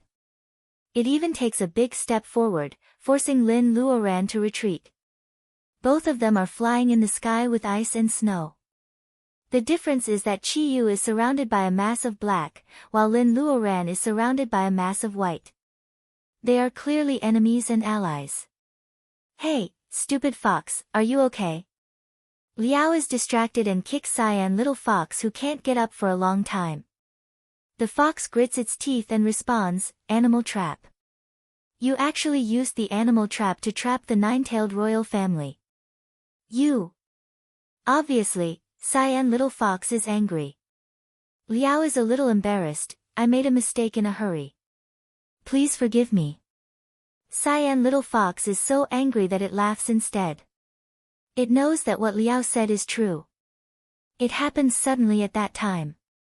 If the animal trap had not been in a stalemate with the ice and snow, it would not have been able to stay awake for so long. It is also because of the animal trap that it is trapped in the ice without any ability to resist. This was the Green Mountains, the main territory of the Nine-Tailed Fox clan. No matter what kind of outsider it was, they shouldn't have left it in such a sorry state. Cyan Little Fox jumps on of Liao's shoulder along his trousers and whispers in his ear. "It is Liao of him." Liao nods hard and agrees. As the former leader of the Jiuli tribe, it is too weird to imprison the Nine-Tailed Fox tribe without any explanation, even if it has been corrupted. It seems that it hasn't lost its mind. How can it beat its own people as soon as they meet? He didn't kill Lord Fox because he wanted to lure you out. This problem has troubled Cyan Little Fox for a few days. In its opinion, the remnant soul of the Neon Woman from 300 years ago is not the main reason at all. The behavior of Chiyu in front of it is weird everywhere. If it wants to be resurrected, it can just obediently guard the mountain condensed by the Green Mountains under its feet. Anyway, it has waited for so many years, and the passage of time is not surprising for Chiyu. Why can't it wait to seal the mountain with ice and snow? If it wants to resurrect, it can just make a fortune quietly. Surrounded by ice and snow, Lin Luoran looks particularly majestic. The Cyan Little Fox still can't figure out what Chiyu is up to. At this time, Lin Luoran takes the lead in flying, followed by a mass of black. The wind and snow in the air are getting fiercer. The black and white are about to fight for the victory. Vitality gradually returns to the Cyan Little Fox, and its frozen mind also comes back to life. The Cyan Little Fox's tail suddenly freezes when it sees that Lin is struggling to resist Chiyu's fierce attacks. Did Chiyu keep them alive just to lure the stupid Lin Luoran here? It's strange. They don't hate each other. The Cyan Little Fox says to itself and pulls Liao's hair. "Hey, where is the crystal? Isn't the crystal that fell from the altar in Linny's hands?" Seeing that Chiyu is entangled by Lin Luoran, Liao also understands that this is their chance to reverse the disadvantage. Putting away the pastel hill, Liao finds that it is not frozen immediately. He puts the pastel hill in the arms of the unconscious Baojia and runs to the stone hall with the Cyan Little Fox. The Cyan Little Fox jumps off Liao's shoulder and jumps all the way to the altar in the stone hall. Without Chiyu's obstruction, their actions are extraordinarily smooth. Looking at the defenseless altar in front of them, a man and a fox look at each other. If they have the crystal in their hands, won't they be able to choke Chiyu at once? Liao points to various kinds of ice pupas hanging above his head. Linny gave the crystal and several substitutes to these monsters. She originally wanted to fish in troubled waters, but unfortunately, they were too disappointing. All of them were killed in one round. Liao carefully identifies for a while and points out a few monsters. The Cyan Little Fox's tail is flexible. As the cyan light surges, it carefully rolls a few ice pupas to the ground. Can you thaw them? Liao stares at the Cyan Little Fox who asks this question. If he had a little personal ability, he would be able to defeat Chiyu with a set of holy weapons. The Cyan Little Fox sighs. Thinking that Liao actually trapped it with a monster trap, its face is full of frustration. Looking at the few frozen demonic beasts on the ground, it decided to save them since they were its subjects. The fox family is good at illusions and also dabbles in other arts of nature. Nine-tailed celestial fox, a natural spiritual species, doesn't need to be taught by a master. With the awakening of the racial inheritance, the corresponding knowledge of arts of nature will naturally awaken at each stage of personal ability. The growth of spirit beasts is very slow. When Cyan Little Fox first met Lin Luoran, it was wandering outside the Green Mountains. Although it was many years old, it was just a young fox with a solid tail. It couldn't protect itself at all. After many years of personal ability enhancement in the Green Mountains, it grew a second tail. It was the awakening of the inheritance of the nine-tailed celestial fox and learned illusion spells and some secret methods. It is not difficult to melt ice. Cyan Little Fox's long tail turns into needles and it wraps around the ice pupas flexibly. It actually uses external force to peel off the ice layer little by little. The frozen monsters are not even hurt. It can be seen that Cyan Little Fox has a delicate control of strength. Liao is amazed by this fox-shaped ice shaver. This damn fox usually doesn't show off, but it is actually a little useful. The ice outside has been shaved, and the vitality of these monsters is frozen. It will take some effort to wake them up. Cyan Little Fox opens its mouth and spits out a shiny bead the size of an ordinary bead. Liao is drooling. This is the inner bolus of a nine-tailed fox. It belongs to one of the few monster boluses that can directly enhance personal ability for cultivators. A few wisps of green mist float from the inner bolus into the monster's noses. Cyan Little Fox casually separates a wisp of green mist and floats outside the hall. Even the monsters are saved, so it is not stingy to give a wisp of essence of bolus to Qin Baojia outside the hall. The inner bolus of the nine-tailed fox is very ordinary. When the essence of bolus enters the body, it makes the blood and qi in the frozen monsters restless. In fact, the blood of human animals is the hottest. With vitality in the body, it is easy to break the shackles of ice. A wisp of essence of bolus in Cyan Little Fox's inner bolus plays a guiding role. Both Cyan Little Fox and Liao are very anxious. The situation is grim. Lin Luoran has been showing signs of exhaustion for a long time. It seems that she will not be able to entangle Qiyu soon. Cyan Little Fox grits its teeth and adds more essence of bolus. The cyan hair on its body has dimmed a lot. Finally, the monsters lying on the ground move. Cyan Little Fox breathes a sigh of relief and absorbs the inner bolus back into its body. Where is the crystal? Which of you did she give the crystal to? Several monsters who have just woken up are still confused. Liao pushes and scratches them forcibly to wake them up. Monsters have been cultivating for many years, so they naturally know some basic refining techniques. The Green Mountains has no shortage of magical materials and earthly treasures. Most of them have storage spaces. When they wake up, they also understand the seriousness of the situation. When they touch the crystal again, their storage bags are empty. Liao and Cyan Little Fox have never seen such a situation before. They are stunned for a moment. Baojia outside the hall also wakes up. She struggles in and holds the stone pillar. She frowns and her headache has not subsided yet. Some intermittent pictures flash in her mind, corroborating with what Lin Luoran once told her. More importantly, Lin Luoran doesn't know about the magnificent underground world under the rolling desert, the steel stained with blood, and the white light that suddenly enters her mind. The ocean of consciousness is crushed by brute force. A wisp of consciousness seed falls on the edge of the ocean of consciousness in the process of being crushed. It is ignored by the invading brute force.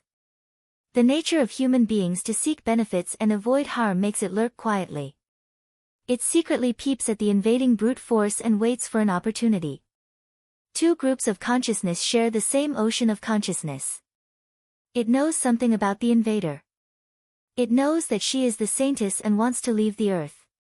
If this situation continues, this wisp of consciousness seed can gradually grow over time. It is not as good as the invader, but it is hopeful to complete the consciousness of Qin Baojia. However, the saintess tries to kill Lin Luoran. The seed of consciousness is shocked and struggles to resist. Its body responds to save its friend's life, but it falls into a deep sleep. The purpose of the yin-yang dust circle and the soul wood under the Qingqing Taoist temple is to nourish this wisp of consciousness seed and let it take root in the ocean of consciousness to find the former Qin Baojia. It is a pity that the earth has changed and the yin-yang dust circle is weak. Qin Baojia wakes up in advance. After experiencing interstellar wandering, she actually forms a new consciousness personality. The new consciousness personality suppresses the seed of consciousness. The memory belonging to Qin Baojia seems to be annihilated in the long river of time until she enters the Green Mountains as Nolan, until, when Baojia is still sorting out some shocking memories, the lark on the other side has woken up. Liao never thought that Lin Luoran would be so bold to give the lark a real crystal. The bird is also smart.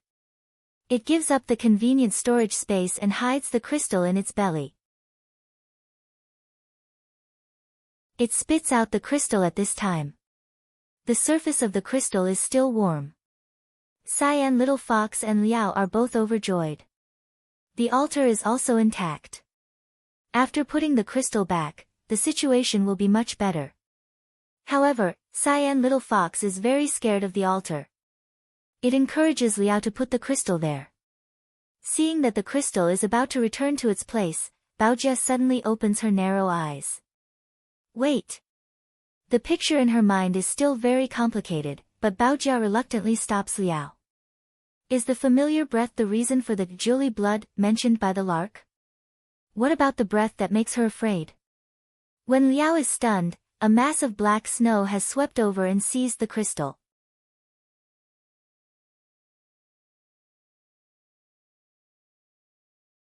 Chapter 5:10. Lin Luoran won't yell, guard the altar, for no reason.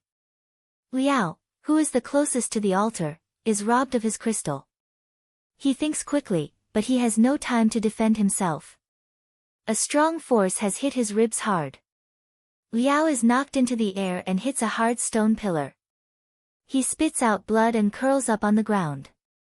No one knows whether he is dead or alive. Liao has no personal ability at all. Facing Chio's blow, he is probably dead. Cyan Little Fox is stunned for a moment, and its eyes turn red for no reason. The little fox feels that it hates Liao very much. When they first met, he threatened to roast it and eat it, which made it lose face in front of Golden Hawk. However, when it was in danger, Liao actually escaped by himself and used the animal collar to trap it.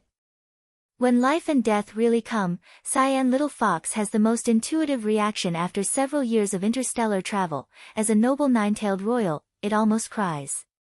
It looks at Liao who is lying on the ground sadly. With red eyes, it makes a gesture with its two front paws. The gesture is extremely beautiful. After a flash of cyan light, the altar where Cyan Little Fox is, including itself, disappears in front of everyone. The illusion of the nine-tailed fox. Lin Luoran sees Cyan Little Fox's ability for the first time, but she doesn't look happy. Cultivator's keen sixth senses let her sense that Liao's breath is getting weaker. At that moment, Cyan Little Fox must want to save Liao. However, because of Lin Luoran's guard the altar, it launches the illusion of the fox family with red eyes. There is no better way to protect the altar than this. The altar is in that direction. However, the illusion of the fox family is powerful. If you don't step into the area, it will be empty. Once you step into the area of the illusion, what you can see and whether you can wake up or not depends on the Cyan Little Fox's manipulation ability. Chiyu has a dark face. Seeing the altar disappearing, it seems to be burning with anger. Baojia has a splitting headache. The familiar breath of blood connection is even fainter. Instead, it is the fearless thing in her memory that makes her afraid. Lin Luoran steps forward to hold her. Baojia's body is trembling. The fear deep in her soul must make her feel like dying. Someone who can make a person so scared can't be her ancestor. It can only be Baojia's biggest enemy in her life. Baojia's biggest enemy in her life is naturally her enemy. Lin Luoran's eyes flash. She should have thought of it. During the battle, even though she was writing the golden runes, the other party was still able to do it with ease. So why didn't he kill everyone in one fell swoop? Qi Yu seemed to be deliberately giving them a chance to carry out their ridiculous plan under the absolute power. If the crystal was placed there, it would seal Qi Yu. Would it still be so careless? Cyan Little Fox is caught, but Liao, who has no personal ability, escapes. He even sends a letter to her for help with a paper crane. This was a trap. Qi Yu had been waiting for her to walk into it from the beginning. Lin Luoran originally couldn't figure out how the sealed ancient god of war knew the importance of the sacred bead. However, when Qi Yu deliberately held back in the fight, the slight leakage of breath alerted her. Compared with Baojia's fear, she was more disgusted by the smell. If it is the existence that Baojia fears the most in her life, it is undoubtedly the existence that Lin Luoran hates the most. Apart from the Alpha Alliance, there is only one existence that she hates the most. The truth is clear. Liao is about to put the crystal back, but Qi Yu doesn't come back to help. Instead, he entangles Lin Luoran. Lin Luoran's mind is roaring with thunder. She can't put it back. Sure enough, she is still one step late. Seeing Cyan Little Fox disappearing with the altar, Qi Yu feels very sorry. What a pity. It is really a pity. It is one step late for Lin Luoran, who discovers the truth. However, for Qi Yu, who has been planning for a long time, he is only one step late. Long time no see, Saintess. Lin Luoran lowers her eyes. When she says the word Saintess, her tone is full of sarcasm. Qi Yu raises his head with a cold look. He is just like the Saintess of Jiuli tribe that she and Baojia are familiar with. It seems that in the eyes of the two female cultivators standing in front of him, no matter how much their personal ability has improved, no matter how many years have passed, they are still like ants. Don't you admit defeat? Admit defeat? If the word admit defeat exists in Lin Luoran's dictionary, she would have probably died in the blood pool in the underground palace of Jinling. Countless evil spirits corrode her flesh and blood, and then her bones are reborn. The constant pain makes Lin Luoran, who used to be cowardly in the face of betrayal and fate, completely die. Even if fate plays tricks on people and makes her fall into the hands of the fake Saintess again, why does she always ask her to admit defeat? 300 years have passed, but the fake Saintess is still arrogant. No matter she is a mortal or a cultivator, does the so-called Earth Aborigine really have to be so humble? She will never admit defeat. Never. The black wind and snow dissipate. The face of Qi Yu, with 8 feet, 3 heads and 6 arms, and a bronze head and iron forehead is blurred. The fake Saintess doesn't bother to pretend anymore and shows her real body. Maybe this is the appearance of the fake Saintess's first host body after coming to the earth. She has upturned red phoenix eyes, a straight nose, plump red lips, and flawless facial features. Her red dress is like fire, proud and dazzling. She is the most dazzling flame in the world. She is not the most beautiful woman Lin Luoran has ever seen, but she is the first woman that people will notice even if it is a galaxy beauty contest. She is so dazzling that people can't move their eyes away. Baojia, who used to be arrogant, is a little like her. No wonder the fake Saintess wants to possess her body. Her first host body must be Hanba, the daughter of the Yellow Emperor. Lin Luoran is looking at the fake Saintess, and the latter is also looking at her. In just 300 years, the Earth has entered the Doomsday Era. This little female cultivator can still advance to the level of gathering vitality. Is it because she is so lucky? Or is she the chosen inheritor? The latter is very likely. In addition to the bead, the little female cultivator can also write golden word figures.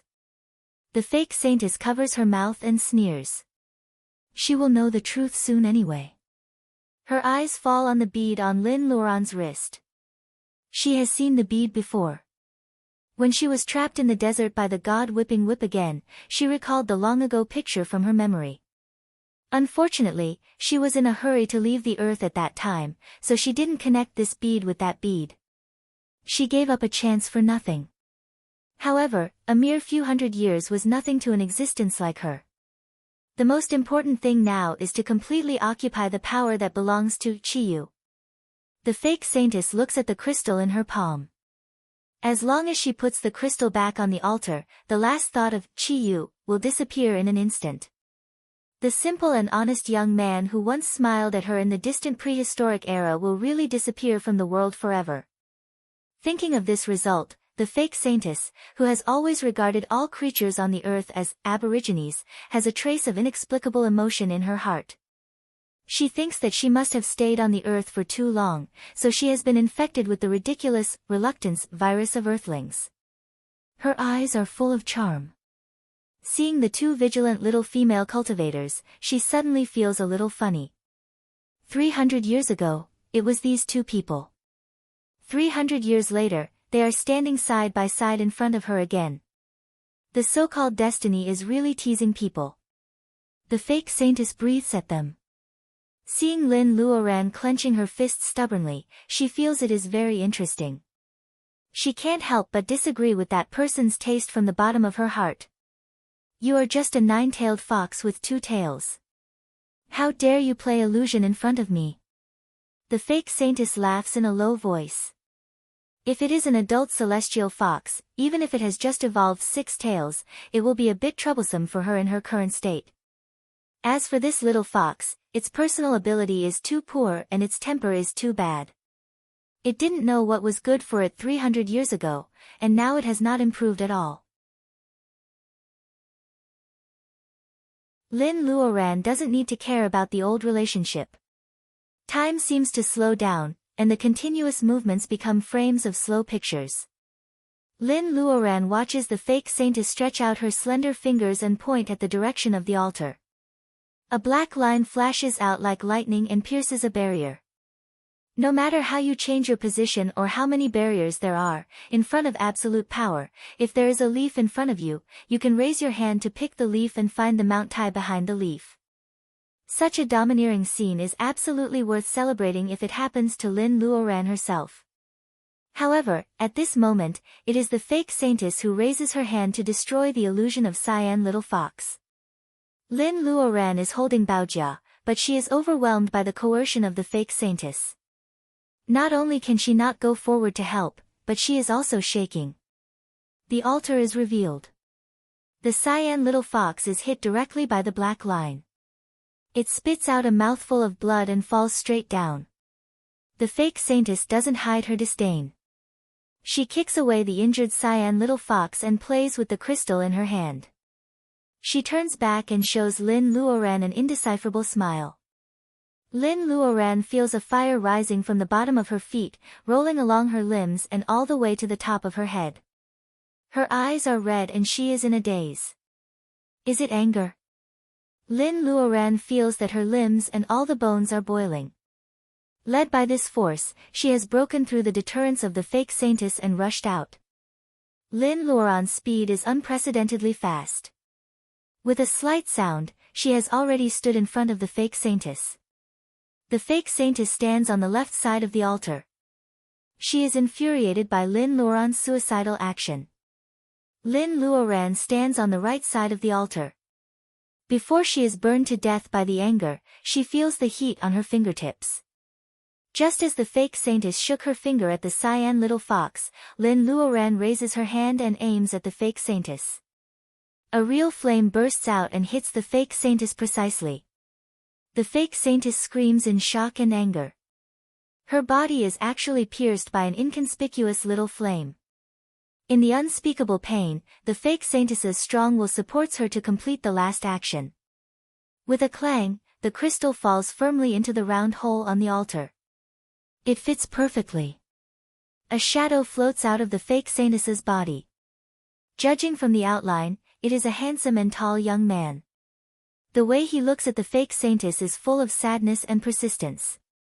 However, it only lasts for a short moment. Then it turns into tiny particles and completely dissipates between heaven and earth. The fake saintess doesn't even spare a glance to the virtual shadow. She is frightened and angry. It's you. It's you, right? It's really you.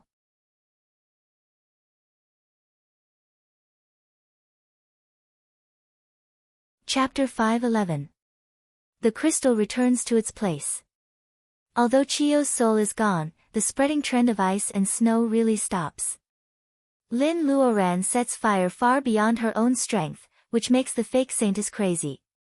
She keeps shouting, "It's you." However, the result of exceeding her level is that Fire Phoenix's body becomes translucent for a moment in the space, except for her own eyes that are distracted. What is more serious is that Fire Phoenix's body becomes translucent in an instant. Lin Luoran faints and loses control of her body. Her spiritual mind escapes into the space. Seeing the Fire Phoenix injuring the fake saintess at all costs, Lin Luoran sighs and blames it. In fact, you don't have to do this. It's my fault. She puts herself and the sacred pearl in danger many times because she doesn't think about the three monsters.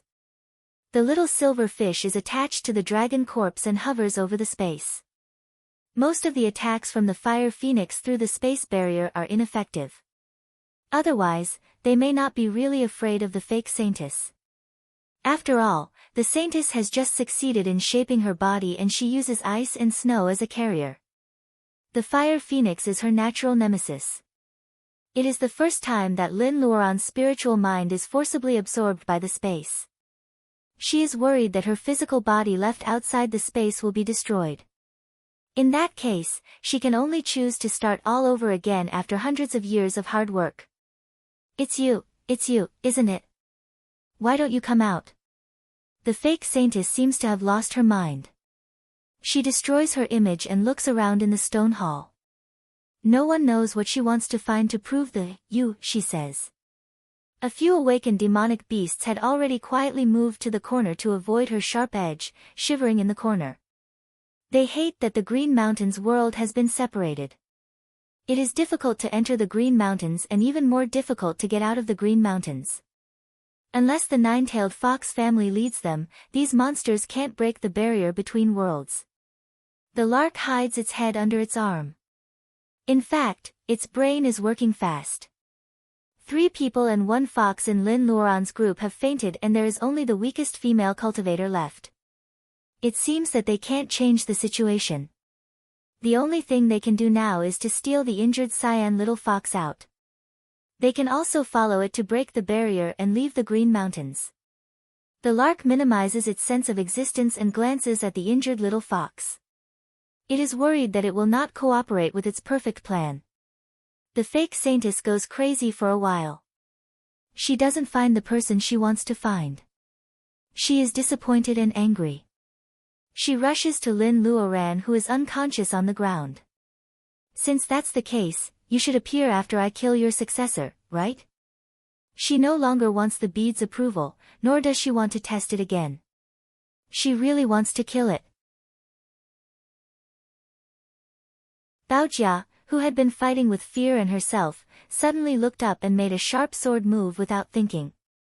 The snow sword is a grade 5 magic weapon. A full blow from a bearing essence cultivator can flatten a mountain. However, the fake saintess doesn't even look back. She catches the flying sword with her backhand. 2 slender fingers exerted a little force, and the blue light of the snow sword dimmed.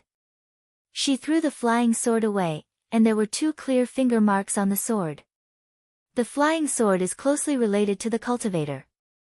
Baojia is a sword cultivator. Her flying sword is badly damaged. She groans and blood spills from the corner of her mouth. Unexpectedly, Snow Sword is caught and thrown away. Baojia arrives later. She holds back her anger and grabs Lin Luoran into her arms.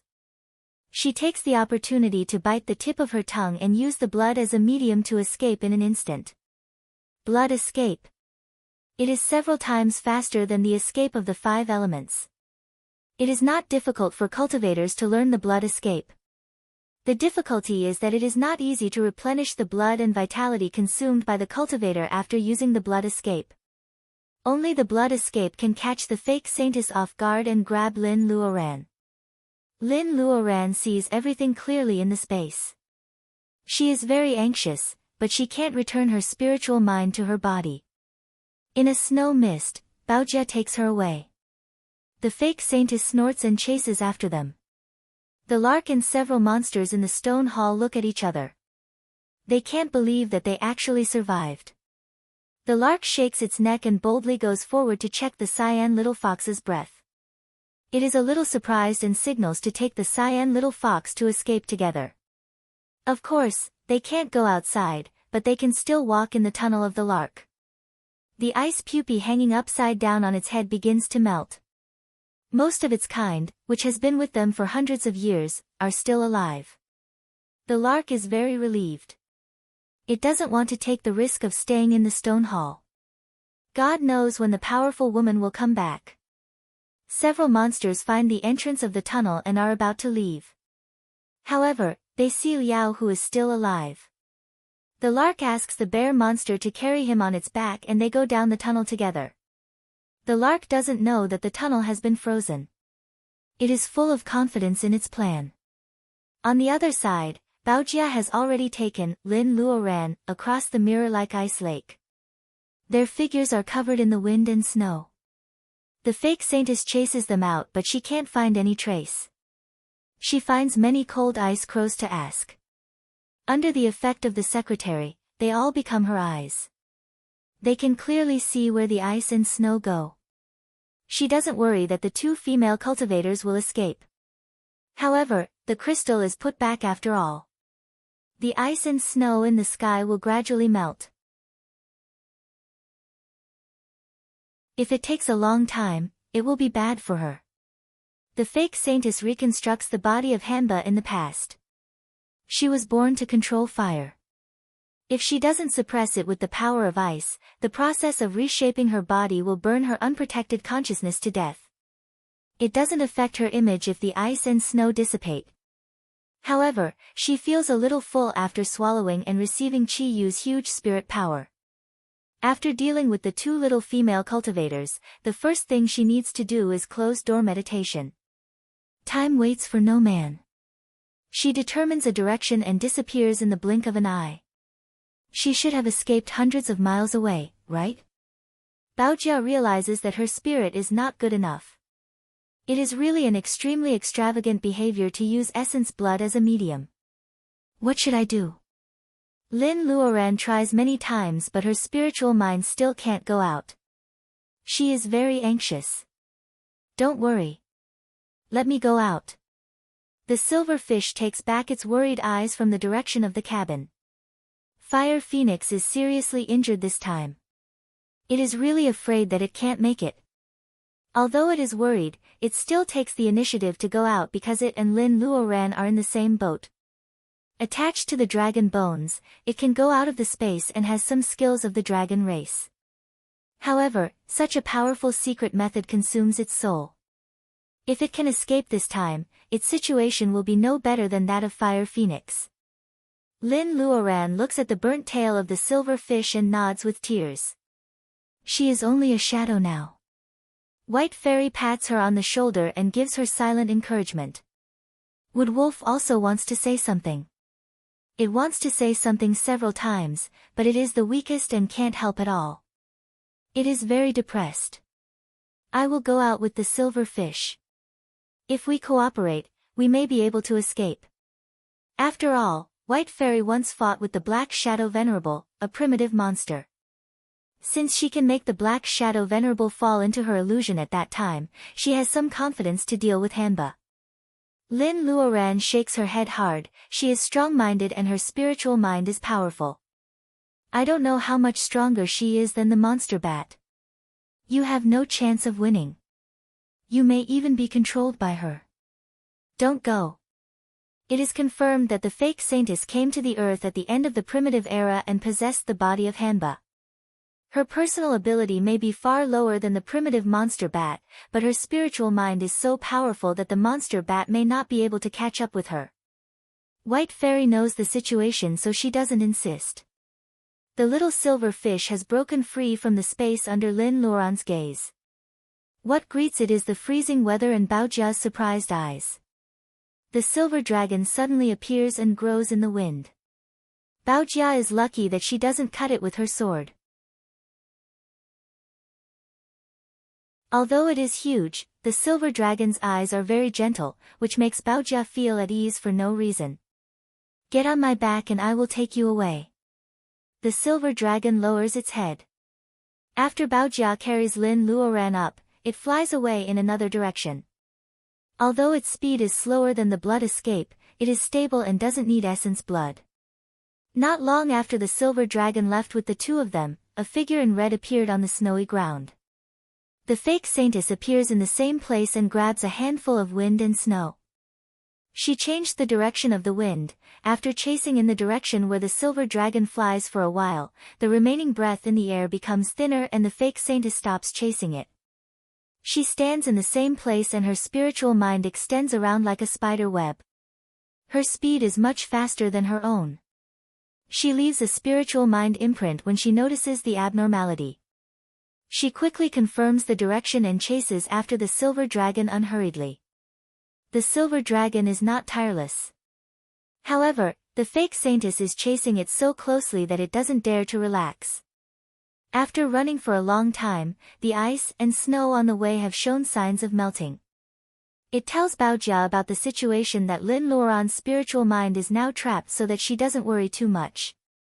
Baojia holds Lin Luoran in one hand and firmly grasps the horn of the silver dragon with the other. Along the way, the Green Mountains world is not peaceful. The ice and snow begin to melt and it seems that animals and plants are unfreezing. However, such a serious snow disaster may lead to a flood. It is really not optimistic. The silver dragon finds a big river that begins to melt and it is a little happy. The king of the water nationality is more powerful in the water than on the land. Without the evil ice and snow, the dragon can also use some arts of nature with the help of the water. The silver dragon plunges into the water with Baojia and Lin Luoran. It lurks in the depths of the river and slowly goes down with the current. A layer of soft power wraps around the two. Baojia feels that the silver dragon is relaxed and she can't help but relax. Under the sparkling water, the fish that have just thawed look a little dull. Baojia feels tired and sleepy for a moment. She tries to wake up but still falls asleep unconsciously. The gentle water film wraps Baojia and Lin Luoran. The silver dragon puts them at the bottom of the river and hides their breath. Instead, it goes upstream against the current. The sudden breath of the dragon nationality surprises the fake saintess. She remembers the dragon tail she saw the day before and thinks that it is the same dragon. Although she doesn't know why the dragon nationality follows Lin Luoran to the Green Mountains world, the fake saintess has met it and knows that the silver dragon is just for show. It looks powerful but she is not afraid. She catches up with it at a faster speed. She intercepts the silver dragon in the upper reaches of the river with a trap that she sees through at a glance. There is a surging undercurrent under the calm river. If she goes into the water, it will turn into a lot of killing intent in an instant. The fake saintess wants to laugh. In terms of the use of spirit power, the creatures on the earth are far worse than her. Even the illusion circle is useless to her, let alone these disguises. What is ridiculous is that this is actually a fake dragon. She can clearly perceive the real soul that does not fit well with the body. When it comes to occupying people's bodies, she has rich experience that others can't compare with. The fake saintess laughs contemptuously. She ignores the killing intent in the water and directly attacks with spirit power. She wants to force out the soul that does not fit well with the dragon body, then, of course, she swallows it. The spirit power breaks through the water and doesn't cause any waves. However, it firmly locks the dragon body. The little silver fish struggles again and again. At this moment, The fake saintess swallows Chiyo's power in addition to her own spirit power. The little silver fish is trapped in the dragon body and can't fully use its power. In this way, the little silver fish is forced out of the dragon body. Without the protection of the dragon body, it will be destroyed in a few seconds like Chiyu. The little silver fish is reluctant, but it is instantly taken back by the sacred pearl with an irresistible force. The dragon body loses its support and turns back into a white skeleton. It falls into the surging river and is instantly submerged by the waves. It turns out that you are hiding there. The fake saintess follows the direction where the breath of the little silver fish disappears. As expected, she finds the two people hiding under the water. Now, where can you escape to? The two people are pulled up from the water. A frosty flame emerges from the fake saintess's palm and instantly wraps the two people up. When the soft water layer is evaporated, the two people will be burned alive. No, Lin Luoran can clearly see everything happening outside in the space. As a gathering vitality cultivator, she already has primordial spirit. It is not impossible for her to survive if her body is destroyed. However, Baojia in the bearing essence period has not gathered vitality. She can't possess her body, let alone transform her primordial spirit like White Fairy. Baojia will die. Don't die. Lin Luoran's eyes are full of tears. She can't do anything about what is happening outside the space. She remembers that year in the hospital, Baojia was also like this in front of her. As a cultivator, she couldn't stop her friend from losing vitality. After hundreds of years, she has advanced to gathering vitality. Does she still have to watch Baojia die in front of her? Let me out. I want to go out. Lin Luoran looks around with tears in her eyes. The thick fog at the edge of the space gently bounces her back. She knows that the space is saving her by taking her primordial spirit in. However, now she only feels that the space has become a prison for her. It will separate her from her best friend forever. Let me out. I don't want the sacred pearl anymore, the water layer is getting thinner and thinner. Helplessness and despair make the primordial spirit of the early gathering vitality extremely weak. Without the consciousness of survival, Lin Luoran is about to be blown away by the breeze at any time. After more than 300 years of personal ability enhancement, she has experienced several changes. Her family is missing. Even her best friend, whom she has worked so hard to find, is going to be lost again. Cultivators have the ability 100 times stronger than mortals. They can't get rid of the mortal world, which corresponds to emotional ups and downs that are 100 times more intense than mortals. For cultivators who pursue the Tao of nature, this kind of intense emotional ups and downs is the most fatal. In a trance, she hears a heavy sigh, which makes her find a channel to vent her grievances. She bursts into tears regardless of it. The primordial spirit has no tears. Her hoarse tears come from her heart. On the second floor of the cabin, the pages of The Great Truths on the table are rustled by the wind. Someone sighs in the book. You're tuning into the Blissful Bookshelf YouTube channel.